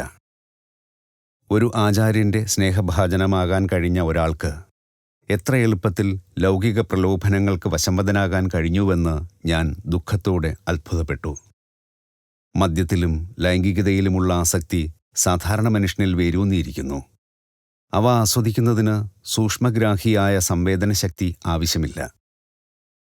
ഇന്ദ്രിയങ്ങളുടെ ചതിയെ പാടലവർണ്ണത്തിലുള്ള പൂക്കൾ കൊണ്ട് സുഗന്ധിയായ നിത്യഹരിതമായ അരളിച്ചെടിയോട് ഉപമിക്കാം. ആ ചെടിയുടെ എല്ലാ ഭാഗങ്ങളും വിഷമയമാണ്. 1000 ബാഹ്യദിശകളിൽ അന്ധമായി മനുഷ്യൻ തേടുന്ന ആനന്ദം കൊണ്ട് പ്രകാശിക്കുന്ന സൗഖ്യത്തിൻ്റെ ലോകം ഉള്ളിലാണ് സ്ഥിതി ചെയ്യുന്നത്. തീക്ഷ്ണബുദ്ധിക്ക് 2 വായ്ത്തലയുണ്ട്. കുമാരൻ്റെ ഉജ്ജ്വലമായ കൂർമ്മബുദ്ധി പരാമർശിക്കുമ്പോൾ ഗുരുദേവൻ പറഞ്ഞു, സൃഷ്ടിപരമായോ വിനാശകരമായോ അത് ഉപയോഗിക്കാം, ഒരു കത്തി പോലെ. അജ്ഞതയാകുന്ന പരുകീറുവാനും സ്വന്തം തലയറുക്കുവാനും. ആത്മീയ നിയമത്തിൻ്റെ അലംഘനീയത മനസ്സ് അംഗീകരിച്ചു കഴിഞ്ഞാലേ ബുദ്ധിവൈഭവത്തെ നേരായ വഴിക്ക് നയിക്കാനാവൂ. എൻ്റെ ഗുരുദേവൻ സ്ത്രീകളും പുരുഷന്മാരുമായ ശിഷ്യരെ സ്വന്തം കുട്ടികളായി കണക്കാക്കി അവരോട് സ്വതന്ത്രമായി ഇടപഴകിയിരുന്നു. അവരുടെ ആത്മീയ ഐക്യം മനസ്സിലാക്കി അദ്ദേഹം അവരോട് വിവേചനമോ പക്ഷപാതമോ കാട്ടിയില്ല. ഉറക്കത്തിൽ നിങ്ങൾ പുരുഷനാണോ സ്ത്രീയാണോ എന്നറിയുന്നില്ല, അദ്ദേഹം പറഞ്ഞു. ഒരു പുരുഷൻ സ്ത്രീവേഷം കെട്ടുന്നതുകൊണ്ട് സ്ത്രീയാകാത്തതുപോലെ തന്നെ ആത്മാവ് പുരുഷനും സ്ത്രീയുമായി വ്യക്തീഭവിക്കുമ്പോൾ മാറ്റമില്ലാതെയിരിക്കുന്നു. ആത്മാവ് ഈശ്വരൻ്റെ അവ്യയമായ നിരുപാധികമായ പ്രതിച്ഛായയാണ്. ശ്രീ യുക്തേശ്വരൻ ഒരിക്കലും സ്ത്രീകളിൽ നിന്ന് ഒഴിഞ്ഞുമാറുകയോ പുരുഷന്റെ അധപതനത്തിന് കാരണം എന്ന് അവരെ കുറ്റപ്പെടുത്തുകയോ ചെയ്തില്ല. സ്ത്രീകൾക്കും പുരുഷന്മാരിൽ നിന്നുള്ള പ്രലോഭനങ്ങൾ നേരിടേണ്ടി വരുന്നുവെന്ന് അദ്ദേഹം ചൂണ്ടിക്കാട്ടി. ഒരു പുരാതന യതീന്ദ്രൻ സ്ത്രീകളെ നരകത്തിലേക്കുള്ള വാതിൽ എന്ന് വിളിച്ചത് എന്താണെന്ന് ഞാൻ ഒരിക്കൽ ഗുരുദേവനോട് ചോദിച്ചു. ചെറുപ്പത്തിൽ ഏതെങ്കിലും ഒരു പെൺകുട്ടി അദ്ദേഹത്തിൻ്റെ മനസ്സമാധാനം കെടുത്തിക്കാണും, എൻ്റെ ഗുരു പരിഹാസമായി പറഞ്ഞു.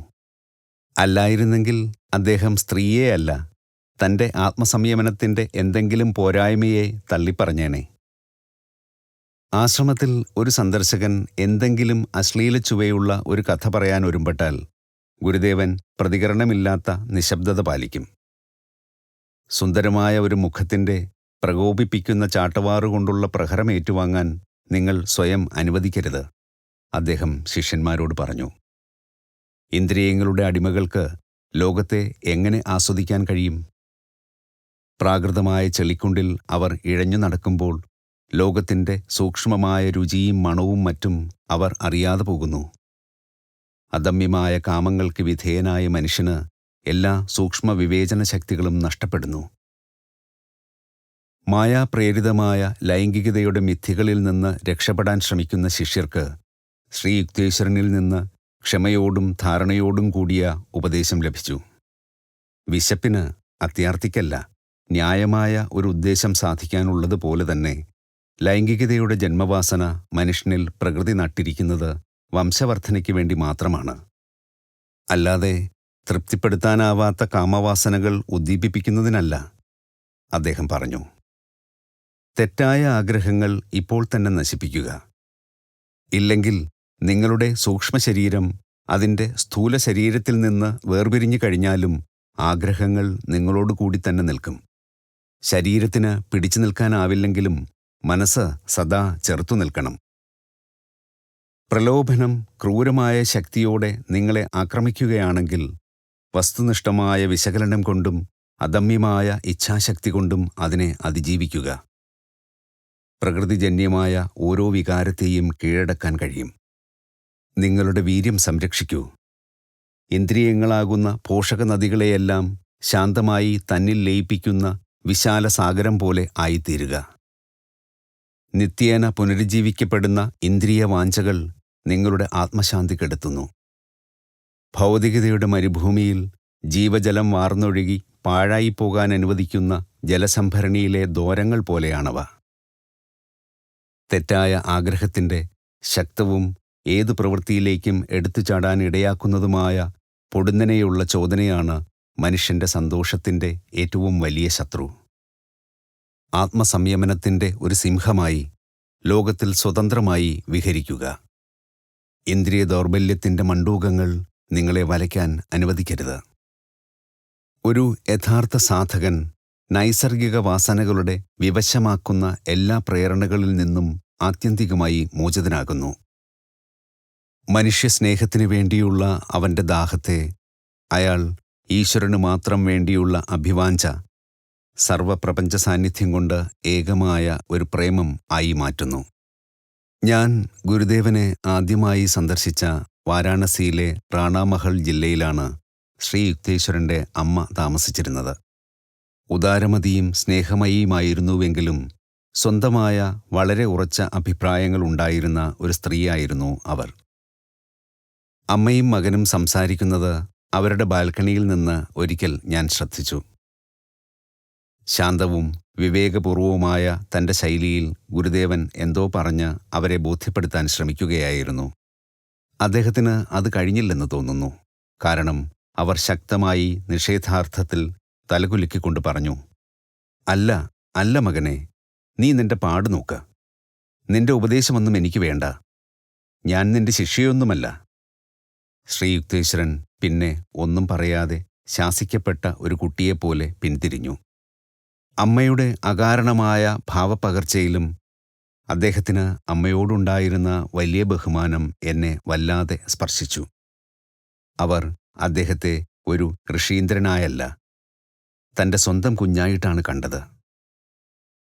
വെറും നിസ്സാരമായ ആ സംഭവത്തിന് ഒരു വശ്യതയുണ്ടായിരുന്നു. ഗുരുദേവന്റെ ആന്തരികമായ എളിമയും ബാഹ്യമായ വിട്ടുവീഴ്ചയില്ലായ്മയും ചേർന്ന അസാധാരണമായ സ്വഭാവവിശേഷത്തിലേക്ക് ഈ സംഭവം വെളിച്ചം വീശി. ഒരു സ്വാമി തൻ്റെ ലൗകിക ബന്ധങ്ങൾ ഔപചാരികമായി വിച്ഛേദിച്ചു കഴിഞ്ഞാൽ പിന്നെ അവ നിലനിർത്താൻ സന്യാസാശ്രമ നിയമങ്ങൾ അനുവദിക്കുന്നില്ല. ഒരു ഗൃഹസ്ഥാശ്രമിക്ക് ഒഴിച്ചുകൂടാനാവാത്ത കുടുംബസംബന്ധമായ കർമാനുഷ്ഠാനങ്ങൾ അദ്ദേഹം ചെയ്യാൻ പാടില്ല. എന്നിട്ടും സന്യാസി പരമ്പരയുടെ പുനഃസംവിധായകനായ ശ്രീശങ്കരൻ ഈ വിലക്കുകൾ അവഗണിച്ചു. താൻ ഏറ്റവും സ്നേഹിച്ച അമ്മയുടെ മരണശേഷം തൻ്റെ ഉയർത്തിപ്പിടിച്ച കൈകളിൽ ആവിർഭവിപ്പിച്ച സ്വർഗീയ അഗ്നിയിൽ അദ്ദേഹം ആ ശവശരീരം ദഹിപ്പിച്ചു. ശ്രീ യുക്തേശ്വരനും അത്രത്തോളം നാടകീയമല്ലാത്ത രീതിയിൽ വിലക്കുകൾ അവഗണിച്ചു. അദ്ദേഹത്തിൻ്റെ അമ്മ കാലഗതി പ്രാപിച്ചപ്പോൾ അദ്ദേഹം ഒരു ഗൃഹസ്ഥാശ്രമിയുടെ രീതിയിൽ കാശിയിൽ ഗംഗാതീരത്ത് വെച്ച് ശവദാഹ ചടങ്ങുകൾ നടത്തി. ധാരാളം ബ്രാഹ്മണരെ ഊട്ടാനും ഇടപാട് ചെയ്തു. ശാസ്ത്രോക്തമായ നിരോധനങ്ങൾ കൊണ്ട് ഉദ്ദേശിച്ചിരുന്നത് സങ്കുചിതമായ മമതാബന്ധങ്ങളെ അതിജീവിക്കാൻ സന്യാസിമാരെ സഹായിക്കുകയെന്നതായിരുന്നു. വ്യക്തിനിരപേക്ഷമായ പരമാത്മാവിൽ തങ്ങളുടെ ആത്മാവിനെ നിശേഷം വിലയിപ്പിച്ചു കഴിഞ്ഞ ശ്രീശങ്കരനും ശ്രീ യുക്തേശ്വരനും പെരുമാറ്റച്ചട്ടങ്ങളുടെ സംരക്ഷണം ആവശ്യമായിരുന്നില്ല. ചിലപ്പോൾ ഒരു ആചാര്യൻ ഒരു അനുശാസനത്തിൻ്റെ തത്വമാണ് അതിൻ്റെ ബാഹ്യമായ ആചരണത്തേക്കാൾ ഏറെ പ്രധാനമെന്നും അത് അതിൻ്റെ ബാഹ്യാനുഷ്ഠാന രൂപത്തിൽ നിന്നും മുക്തമാണെന്നും കാട്ടാനായി ശാസ്ത്രവിധിയുടെ കീഴ്വഴക്കത്തെ മനഃപൂർവ്വം അവഗണിച്ചുവെന്നു വരാം. അങ്ങനെയാണ് വിശ്രമത്തിൻ്റെ ദിവസം യേശു കതിര് എറുത്തത്. സ്വാഭാവികമായി തന്നെ തനിക്കെതിരെ തിരിഞ്ഞ വിമർശകരോട് അദ്ദേഹം പറഞ്ഞു, "മനുഷ്യൻ ശബ്ബത്ത് നിമിത്തമല്ല, ശബ്ബത്ത് മനുഷ്യൻ നിമിത്തമത്രേ ഉണ്ടായത്." വേദശാസ്ത്ര ഗ്രന്ഥങ്ങൾ ഒഴികെ അധികമൊന്നും ശ്രീ യുക്തേശ്വരൻ വായിച്ചിരുന്നില്ല. എന്നിരുന്നാലും ഏറ്റവും പുതിയ ശാസ്ത്രീയ കണ്ടുപിടുത്തങ്ങളും അറിവിൻ്റെ മുന്നേറ്റങ്ങളും അദ്ദേഹത്തിന് തീർച്ചയായും പരിചിതമായിരുന്നു. സംഭാഷണചതുരനായിരുന്ന അദ്ദേഹം എണ്ണമറ്റ വിഷയങ്ങളിൽ അതിഥികളുമായുള്ള ആശയവിനിമയം ആസ്വദിച്ചിരുന്നു. എൻ്റെ ഗുരുവിൻ്റെ നർമ്മോക്തിയും കുടഞ്ഞിട്ടുള്ള ചിരിയും ഓരോ ചർച്ചയും സജീവമാക്കി. മിക്കപ്പോഴും ഗൗരവം പൂണ്ടിരുന്ന അദ്ദേഹം ഒരിക്കലും മ്ലാനവദനനായിരുന്നില്ല. ഈശ്വരനെ തേടുന്നതിന് മനുഷ്യർ അവരുടെ മുഖം വിരൂപമാക്കേണ്ടതില്ല. ബൈബിൾ വാക്യം ഉദ്ധരിച്ചുകൊണ്ട് അദ്ദേഹം പറയും, "ഈശ്വരനെ കണ്ടെത്തുക എന്ന് വെച്ചാൽ എല്ലാ ശോകങ്ങളുടെയും ശവദാഹമെന്നാണർത്ഥം എന്നോർമ്മിക്കുക." ആശ്രമത്തിലെത്തിയിരുന്ന തത്വചിന്തകർ, പ്രൊഫസർമാർ, അഭിഭാഷകർ, ശാസ്ത്രജ്ഞർ എന്നിവരിൽ ധാരാളം പേർ ഒരു യാഥാസ്ഥിതിക മതവിശ്വാസിയെ കാണാമെന്ന വിചാരത്തോടെയായിരിക്കും ആദ്യ സന്ദർശനം നടത്തുക. ഭക്തിയോടെ ഉരുവിടുന്ന ഏതാനും വിരസോക്തികൾ മാത്രമാണ് പുതുതായി എത്തിയവർ പ്രതീക്ഷിക്കുന്നതെന്ന് അവരുടെ അഹന്തയുടെ ഒരു മന്ദഹാസമോ സഹിച്ചുകളയാമെന്ന തമാശമട്ടിലുള്ള ഒരു നോട്ടമോ വെളിവാക്കും. ശ്രീ യുക്തേശ്വരനുമായി സംസാരിക്കുകയും തങ്ങളുടെ പ്രത്യേക മണ്ഡലങ്ങളിൽ അദ്ദേഹത്തിന് കൃത്യവും വ്യക്തവുമായ ഉൾക്കാഴ്ചയുണ്ടെന്ന് മനസ്സിലാക്കുകയും ചെയ്തു കഴിയുമ്പോൾ സന്ദർശകർ വൈമനസ്യത്തോടെയായിരിക്കും വിടവാങ്ങുക. എൻ്റെ ഗുരുദേവൻ അതിഥികളോട് സൗമ്യമായും ഭവ്യമായുമാണ് സാധാരണ പെരുമാറുക. അദ്ദേഹം വശ്യമായ സൗഹൃദത്തോടെയാണ് സ്വാഗതം ആശംസിച്ചിരുന്നത്. എങ്കിലും രൂഢമൂലമായ അഹംഭാവമുള്ള ചിലർക്ക് ചിലപ്പോൾ ശക്തമായ ആഘാതങ്ങൾ സഹിക്കേണ്ടി വന്നിട്ടുണ്ട്. ഗുരുദേവനിൽ അവർ നേരിട്ടത് ഒന്നുകിൽ തണുപ്പൻ ഉദാസീനത, അല്ലെങ്കിൽ കടുത്ത എതിർപ്പ്, മഞ്ഞുകട്ടയോ കാരിരുമ്പോ. ഒരു പ്രസിദ്ധ രസതന്ത്രജ്ഞൻ ഒരിക്കൽ ശ്രീ യുക്തേശ്വരനുമായി ഇടഞ്ഞു. സന്ദർശകൻ ഈശ്വരന്റെ അസ്തിത്വം അംഗീകരിക്കുകയില്ല, കാരണം അദ്ദേഹത്തെ കണ്ടുപിടിക്കാനുള്ള മാർഗങ്ങൾ ഒന്നും ശാസ്ത്രം വികസിപ്പിച്ചിട്ടില്ല. അപ്പോൾ നിങ്ങളുടെ ടെസ്റ്റ് ട്യൂബിൽ ഈശ്വരനെ വേർതിരിച്ചെടുക്കുന്നതിൽ എന്തുകൊണ്ടെന്നറിഞ്ഞുകൂടാ നിങ്ങൾ പരാജയപ്പെട്ടിരിക്കുന്നു. ഗുരുദേവന്റെ നോട്ടം കർക്കശമായിരുന്നു. ഞാൻ ഒരു പുതിയ പരീക്ഷണം ശുപാർശ ചെയ്യുന്നു. ഒരു 24 മണിക്കൂർ നേരം നിങ്ങളുടെ ചിന്തകളെ ഇടതടവില്ലാതെ പരിശോധിക്കൂ. അപ്പോൾ ഈശ്വരന്റെ അസാന്നിധ്യം ഓർത്ത് നിങ്ങൾക്ക് ആശ്ചര്യപ്പെടേണ്ടി വരില്ല. ഒരു വിഖ്യാതനായ പണ്ഡിതനും അത്തരത്തിലുള്ള ഒരു ആഘാതം ഏറ്റുവാങ്ങി. അദ്ദേഹത്തിൻ്റെ ആദ്യ സന്ദർശന വേളയിലായിരുന്നു അത്. മഹാഭാരതം, ഉപനിഷത്തുകൾ, ശങ്കരഭാഷ്യങ്ങൾ എന്നിവയിലെ ഭാഗങ്ങൾ ആഗതൻ ഉദ്ധരിച്ചത് കെട്ടിടത്തിൻ്റെ കഴുക്കോലുകളെപ്പോലും പ്രകമ്പനം കൊള്ളിച്ചു. നിങ്ങൾക്ക് പറയാനുള്ളത് കേൾക്കാൻ ഞാൻ കാത്തിരിക്കുകയാണ്. ഇതുവരെ നിശബ്ദതയാണ് വാണിരുന്നത് എന്ന മട്ടിൽ ശ്രീ യുക്തേശ്വരന്റെ സ്വരം ആരായുന്ന തരത്തിലുള്ളതായിരുന്നു. പണ്ഡിതൻ കുഴങ്ങി. ഉദ്ധരണികൾ ഏറെ ഉണ്ടായിരുന്നു. ഗുരുദേവന്റെ വാക്കുകൾ കേട്ട് ഞാൻ ചിരിച്ച് മണ്ണുകപ്പി. സന്ദർശകനിൽ നിന്ന് ബഹുമാനപൂർവമായ ഒരകലത്തിൽ എൻ്റെ മൂലയിൽ നിലത്തിരിക്കുകയായിരുന്നു ഞാൻ. പക്ഷേ നിങ്ങളുടെ സ്വന്തം ജീവിതത്തിൻ്റെ പ്രത്യേകതകളിൽ നിന്ന് എന്ത് മൗലികമായ ഭാഷ്യം നിങ്ങൾക്ക് നൽകാൻ കഴിയും? ഏത് വിശുദ്ധ ഗ്രന്ഥം പഠിച്ച് നിങ്ങൾ സ്വാംശീകരിച്ചിട്ടുണ്ട്? ഈ സനാതന സത്യങ്ങൾ ഏതൊക്കെ രീതികളിലാണ് നിങ്ങളുടെ സ്വഭാവത്തെ ഉടച്ചു വാർത്തത്? മറ്റുള്ളവരുടെ വാക്കുകൾ പൊള്ളയായ ഒരു സ്വനഗ്രാഹി യന്ത്രം പോലെ യാന്ത്രികമായി ആവർത്തിക്കുന്നതിലാണോ നിങ്ങൾക്ക് സംതൃപ്തി? ഞാൻ തോറ്റു. പണ്ഡിതന്റെ നൈരാശ്യം പരിഹാസ്യമായിരുന്നു. എനിക്ക് ആന്തരിക സാക്ഷാത്കാരമില്ല. വാക്കുകൾക്ക് കുത്തും കോമയും ശരിയായി ഇടുന്നത് ആധ്യാത്മികമായ ഗാഠനിദ്രയ്ക്ക് പ്രായശ്ചിത്തമാവില്ലെന്ന് അദ്ദേഹം ഒരുപക്ഷെ ആദ്യമായി മനസ്സിലാക്കി. മാനുഷിക വികാരങ്ങളില്ലാത്ത ഈ വിദ്യാഭിമാനികൾക്ക് അമിതമായ രാത്രിവായനയുടെ ദുർഗന്ധമുണ്ട്. വിമലീകരിക്കപ്പെട്ട സന്ദർശകൻ പിരിഞ്ഞ ശേഷം എൻ്റെ ഗുരുദേവൻ പറഞ്ഞു, ഇക്കൂട്ടർ ദർശനശാസ്ത്രത്തെ ഒരു ലഘുവായ മസ്തിഷ്ക വ്യായാമമായി കരുതുന്നു. ബാഹ്യമായ പെരുമാറ്റത്തിൻ്റെ അശിക്ഷിതത്വത്തോടോ തീവ്രമായ ആന്തരിക ശിക്ഷണത്തോടോ മനഃപൂർവ്വം ബന്ധപ്പെടുത്താത്തതാണ് അവരുടെ ഉയർന്ന ചിന്തകൾ. വെറും ഏട്ടിലെ പാഠത്തിൻ്റെ വ്യർത്ഥത ഗുരുദേവൻ മറ്റവസരങ്ങളിൽ ഊന്നിപ്പറഞ്ഞു. അറിവിനെ ഏറെ വിശാലതരമായ ഒരു പദസമുച്ചയമായി തെറ്റിദ്ധരിക്കരുത്, അദ്ദേഹം അഭിപ്രായപ്പെട്ടു. ഒരു സമയം ഒരു ശ്ലോകം സാവധാനം സ്വാംശീകരിക്കുകയാണെങ്കിൽ ആത്മസാക്ഷാത്കാരത്തിനുള്ള ആഗ്രഹത്തെ ഉത്തേജിപ്പിക്കുന്നതിന് വിശുദ്ധ ഗ്രന്ഥങ്ങൾ പ്രയോജനപ്പെടും. അല്ലാത്തപക്ഷം തുടർച്ചയായ ബൗദ്ധികമായ പഠനം അഹംഭാവത്തിലും വൃഥാസംതൃപ്തിയിലും അപരിപക്വമായ അറിവിലുമാണ് കലാശിക്കുക. വേദശാസ്ത്രാഭ്യാസത്തിലെ അദ്ദേഹത്തിൻ്റെ അനുഭവങ്ങളിൽ ഒന്ന് ശ്രീ യുക്തേശ്വരൻ പറഞ്ഞു കേൾപ്പിച്ചു. കിഴക്കൻ ബംഗാളിലെ വനാന്തരത്തിലുള്ള തൻ്റെ ആശ്രമത്തിൽ ദബ്രുവല്ലഭൻ എന്ന പ്രസിദ്ധ ആചാര്യൻ ശിക്ഷണം നൽകുന്നതാണ് അദ്ദേഹം നിരീക്ഷിച്ച രംഗം. ഒരേ സമയം ലളിതവും കഠിനവുമായ അദ്ദേഹത്തിൻ്റെ രീതി പുരാതന ഭാരതത്തിൽ സാധാരണമായിരുന്നു. ആരണ്യത്തിൻ്റെ ഏകാന്തതകളിൽ ദബ്രുവല്ലഭൻ തൻ്റെ ശിഷ്യരെ കൂട്ടിക്കൊണ്ടുവന്നിരുന്നു. അവരുടെ മുന്നിൽ വിശുദ്ധ ഭഗവത്ഗീതയായിരുന്നു തുറന്നുവച്ചിരുന്നത്. അവർ ഒരു ശ്ലോകത്തിൽ അരമണിക്കൂർ നേരം ശ്രദ്ധയോടെ നോക്കി. എന്നിട്ട് കണ്ണുകളടച്ചു. മറ്റൊരു അരമണിക്കൂർ കടന്നുപോയി. ഗുരു ഒരു ലഘുവായ വ്യാഖ്യാനം നൽകി. നിശ്ചലരായി അവർ 1 മണിക്കൂർ ധ്യാനിച്ചു. ഒടുവിൽ ഗുരു സംസാരിച്ചു. ഇപ്പോൾ നിങ്ങൾക്ക് ആ ശ്ലോകം മനസ്സിലായോ? ആയി പ്രഭു. കൂട്ടത്തിലൊരാൾ ഇങ്ങനെ ഉറപ്പിച്ചു പറയാൻ ധൈര്യപ്പെട്ടു.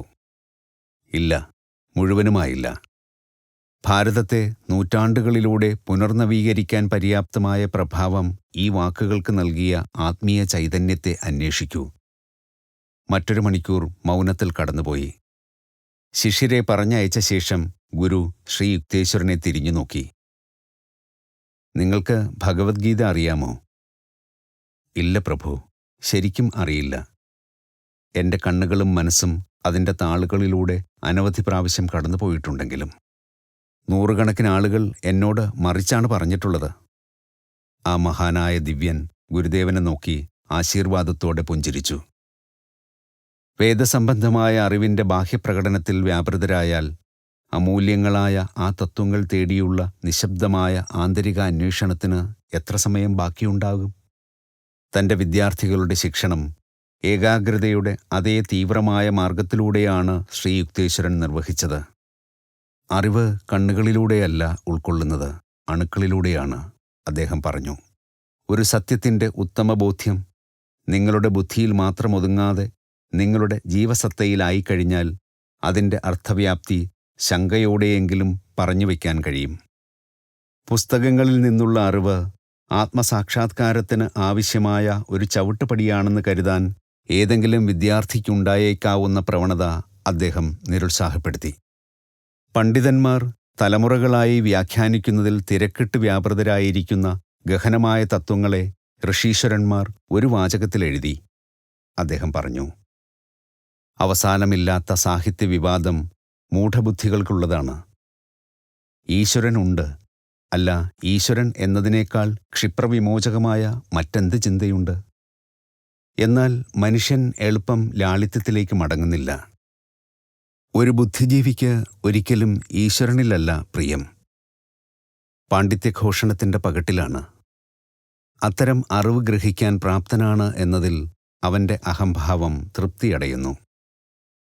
സ്വത്തോ ഈ ലോകത്തെ സ്ഥാനമാനങ്ങളോ കൊണ്ട് അഹങ്കരിച്ചിരുന്നവർ ഗുരുദേവന്റെ സാന്നിധ്യത്തിൽ അവരുടെ മറ്റു സമ്പാദ്യങ്ങളോടൊപ്പം വിനയവും കൂടി കൂട്ടിച്ചേർക്കാനായിരുന്നു സാധ്യത. പുരിയിലെ സമുദ്രതീര ആശ്രമത്തിൽ വച്ച് ഒരിക്കൽ സ്ഥലത്തെ മജിസ്ട്രേറ്റ് ഒരു കൂടിക്കാഴ്ചയ്ക്ക് അനുമതി തേടി. നിഷ്ഠൂരൻ എന്ന് പേരുകേട്ട അയാൾക്ക് വേണമെങ്കിൽ ആശ്രമം ഞങ്ങളിൽ നിന്ന് ഒഴിപ്പിച്ചെടുത്ത് കളയാനുള്ള അധികാരമുണ്ടായിരുന്നു. ഇത് ഞാൻ ഗുരുദേവനോട് പറഞ്ഞു. പക്ഷേ അദ്ദേഹം വിട്ടുവീഴ്ചയില്ലാത്ത ഭാവത്തിൽ ഇരുന്നതല്ലാതെ സന്ദർശകനെ സ്വീകരിക്കാൻ എഴുന്നേൽക്കുകയുണ്ടായില്ല. ഒരൽപ്പം അധൈര്യത്തോടെ ഞാൻ കതകിനെടുത്ത് നിലത്തിരുന്നു. ശ്രീ യുക്തേശ്വരൻ മജിസ്ട്രേറ്റിനു വേണ്ടി ഒരു കസേര കൊണ്ടുവരാൻ പറയാൻ കൂട്ടാക്കാത്തതുകൊണ്ട് അദ്ദേഹത്തിന് ഒരു തടിപ്പെട്ടി കൊണ്ട് തൃപ്തനാകേണ്ടി വന്നു. തൻ്റെ പ്രാധാന്യം ആദരപൂർവം അംഗീകരിക്കപ്പെടുമെന്ന സ്പഷ്ടമായ പ്രതീക്ഷ നിറവേറിയില്ല. വേദാന്തജ്ഞാനപരമായ ഒരു ചർച്ച ആരംഭിച്ചു. അതിഥി വേദഗ്രന്ഥങ്ങളെപ്പറ്റി തെറ്റായ വ്യാഖ്യാനങ്ങളിലൂടെ തപ്പിത്തടഞ്ഞു. പറയുന്നതിലെ സൂക്ഷ്മത കുറയുന്തോറും അദ്ദേഹത്തിൻ്റെ ദേഷ്യം ഏറിവന്നു. നിങ്ങൾക്കറിയാമോ, ഞാൻ MA പരീക്ഷയിൽ ഒന്നാമനായാണ് ജയിച്ചതെന്ന്? വെളിവ് നഷ്ടപ്പെട്ടിരുന്നെങ്കിലും ഒച്ചപ്പാടുണ്ടാക്കാൻ അയാൾക്ക് കഴിഞ്ഞു. മിസ്റ്റർ മജിസ്ട്രേറ്റ്, ഇത് നിങ്ങളുടെ കോടതി മുറിയല്ലെന്ന് നിങ്ങൾ മറക്കുന്നു. ഗുരുദേവൻ സമനില കൈവിടാതെ പറഞ്ഞു. നിങ്ങളുടെ ബാലിശമായ പരാമർശങ്ങളിൽ നിന്ന് നിങ്ങളുടെ കലാലയ ജീവിതം ശ്രേഷ്ഠമല്ലായിരുന്നുവെന്ന് അനുമാനിക്കാം. സർവകലാശാലാ ബിരുദം എന്തായാലും വേദസാക്ഷാത്കാരവുമായി ബന്ധപ്പെട്ടതല്ല. അധ്യയന വർഷാവസാനത്തിൽ കണക്കപ്പിള്ളമാരെപ്പോലെ ദിവ്യപുരുഷന്മാരെ കൂട്ടം കൂട്ടമായി പടച്ചുവിടുന്നില്ല. ഒരു ഞെട്ടലുളവാക്കിയ നിശബ്ദതയ്ക്ക് ശേഷം സന്ദർശകൻ ഹൃദയം തുറന്നു ചിരിച്ചു. ഒരു സ്വർഗീയ മജിസ്ട്രേറ്റുമായി എൻ്റെ ആദ്യത്തെ കൂടിക്കാഴ്ചയാണിത്, അദ്ദേഹം പറഞ്ഞു. പിന്നീട് തൻ്റെ ജീവസത്തയുടെ അവിഭാജ്യ ഘടകമായ നിയമത്തിൻ്റെ ഔപചാരിക ഭാഷയിൽ പരീക്ഷണാടിസ്ഥാനത്തിൽ ഒരു ശിഷ്യനായി തന്നെ സ്വീകരിക്കുന്നതിന് ഔപചാരികമായ ഒരപേക്ഷ അദ്ദേഹം സമർപ്പിച്ചു. പല അവസരങ്ങളിലും ലാഹിരി മഹാശയനെപ്പോലെ ശ്രീ യുക്തേശ്വരനും സന്യസിക്കാൻ ആഗ്രഹിച്ചിരുന്ന പക്വതയില്ലാത്ത വിദ്യാർത്ഥികളെ നിരുത്സാഹപ്പെടുത്തി. ഈശ്വര സാക്ഷാത്കാരമില്ലാതെ കാഷായ വസ്ത്രം ധരിക്കുകയെന്നത് ജനസമൂഹത്തെ തെറ്റിദ്ധരിപ്പിക്കും, 2 ഗുരുദേവന്മാരും പറഞ്ഞു. ദുരഭിമാനം ജനിപ്പിച്ച് നിങ്ങൾക്ക് ഹാനി വരുത്തിയേക്കാവുന്ന സന്യാസത്തിൻ്റെ ബാഹ്യചിഹ്നങ്ങൾ മറക്കൂ. നിങ്ങളുടെ ക്രമവും ദൈനംദിനവുമായ ആത്മീയ പുരോഗതിയല്ലാതെ മറ്റൊന്നും കാര്യമല്ല. അതിനുവേണ്ടി ക്രിയായോഗം പരിശീലിക്കൂ. ഒരു മനുഷ്യൻ്റെ യോഗ്യത അളക്കുന്നതിൽ ലോകത്തിലെ മാറിക്കൊണ്ടിരിക്കുന്ന സാധാരണ മാനദണ്ഡത്തിൽ നിന്ന് തികച്ചും വ്യത്യസ്തമായ മാറ്റമില്ലാത്ത ഒരു അളവുകോൽ ഒരു പുണ്യാത്മാവ് ഉപയോഗിക്കുന്നു. സ്വന്തം ദൃഷ്ടിയിൽ തന്നെ ബഹുവർണ്ണമായ മനുഷ്യരാശിയെ രണ്ടായി മാത്രം വിഭജിക്കത്തക്കതായി ഒരു ആചാര്യൻ കാണുന്നു. ഈശ്വരനെ തേടുന്നവരല്ലാത്ത അജ്ഞാനികളും ഈശ്വരനെ തേടുന്ന ജ്ഞാനികളും. തൻ്റെ വസ്തുവകകളുടെ നടത്തിപ്പ് സംബന്ധിച്ച വിശദാംശങ്ങൾ എൻ്റെ ഗുരുദേവൻ വ്യക്തിപരമായി ശ്രദ്ധിച്ചു.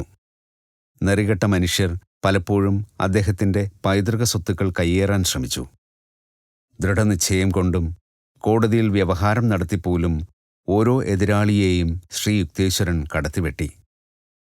താൻ ഒരിക്കലും ഒരു ഭിക്ഷ വാങ്ങുന്ന ഗുരുവോ ശിഷ്യന്മാർക്ക് ഭാരമോ ആകരുതെന്ന ആഗ്രഹം കൊണ്ടാണ് വേദനാജനകമായ ഈ അനുഭവങ്ങൾക്കെല്ലാം അദ്ദേഹം വിധേയനായത്. അമ്പരപ്പിക്കുന്ന രീതിയിൽ തുറന്നു സംസാരിക്കുന്ന ഗുരുദേവന് നയതന്ത്രങ്ങളും സൂത്രങ്ങളും അറിഞ്ഞുകൂടാതിരുന്നതിന് ഒരു കാരണം അദ്ദേഹത്തിൻ്റെ സാമ്പത്തിക സ്വാതന്ത്ര്യമായിരുന്നു. തങ്ങളുടെ അനുയായികളെ പുകഴ്ത്തേണ്ടി വരുന്ന ഗുരുക്കന്മാരിൽ നിന്ന് വ്യത്യസ്തമായി എൻ്റെ ഗുരുദേവൻ മറ്റുള്ളവരുടെ സ്വത്തിൻ്റെ പ്രത്യക്ഷമോ പരോക്ഷമോ ആയ സ്വാധീനത്തിന് അതീതനായിരുന്നു.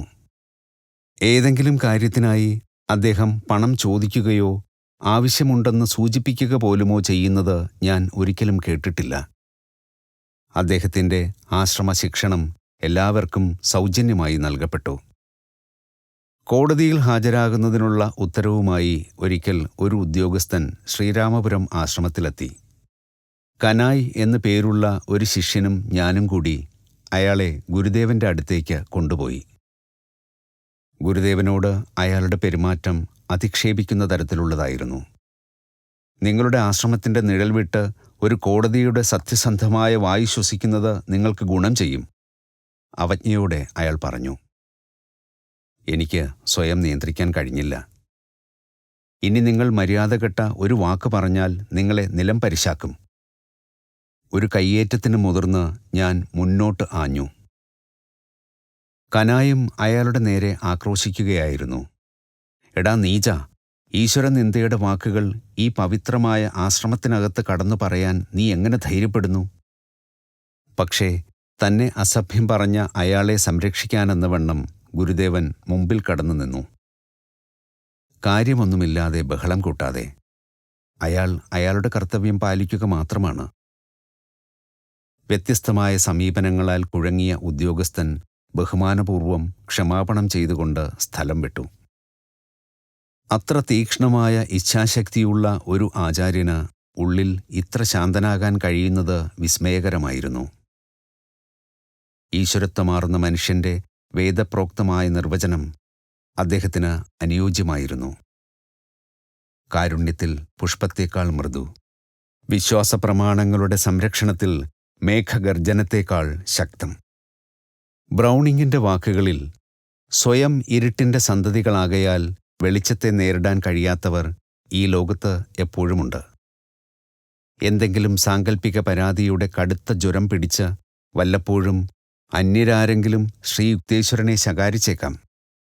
എൻ്റെ അക്ഷോഭ്യനായ ഗുരുദേവൻ കുറ്റാരോപണത്തിൽ സത്യത്തിൻ്റെ തരിമ്പെങ്കിലുമുണ്ടോ എന്ന് സ്വയം വിശകലനം ചെയ്തുകൊണ്ട് മര്യാദയോടെ അത് ശ്രദ്ധിക്കും. ഈ രംഗങ്ങൾ ഗുരുദേവൻ്റെ അതുല്യമായ നിരീക്ഷണങ്ങളിലൊന്ന് എൻ്റെ മനസ്സിൽ കൊണ്ടുവരും. ചില ആളുകൾ മറ്റുള്ളവരുടെ തല വെട്ടിക്കളഞ്ഞുകൊണ്ട് സ്വന്തം പൊക്കം കൂട്ടാൻ ശ്രമിക്കുന്നു. ഒരു പുണ്യപുരുഷന്റെ തകരാത്ത അക്ഷോഭ്യത ഏതൊരു പ്രസംഗത്തെക്കാളും മനസ്സിൽ പതിയുന്നു. പെട്ടെന്ന് ദേഷ്യം വരാത്തയാൾ അതിശക്തനേക്കാൾ ശ്രേഷ്ഠനാണ്. നഗരം കീഴടക്കുന്നവനേക്കാൾ ശ്രേഷ്ഠനാണ് സ്വന്തം ആത്മാവിനെ അടക്കി ഭരിക്കുന്നവൻ. കീർത്തിയിലോ ലൗകിക നേട്ടങ്ങളിലോ മനസ്സ് കേന്ദ്രീകരിച്ചിരുന്നുവെങ്കിൽ രാജപ്രൗഢിയുള്ള എൻ്റെ ഗുരുദേവന് ഒരു സമ്രാട്ടോ ലോകത്തെ കിടിലം കൊള്ളിക്കുന്ന യുദ്ധവീരനോ നിഷ്പ്രയാസം ആകാമായിരുന്നുവെന്ന് ഞാൻ കൂടെ വിചാരിക്കുമായിരുന്നു. അതിനു പകരം അദ്ദേഹം തിരഞ്ഞെടുത്തത് മനുഷ്യമനസ്സിൻ്റെ ഉള്ളിലുള്ള കോപത്തിൻ്റെയും അഹന്തയുടെയും കോട്ടകൊത്തളങ്ങൾ ആക്രമിച്ച് കീഴടക്കാനാണ്. അവയുടെ പതനമാണ് മനുഷ്യൻ്റെ ഉന്നതി.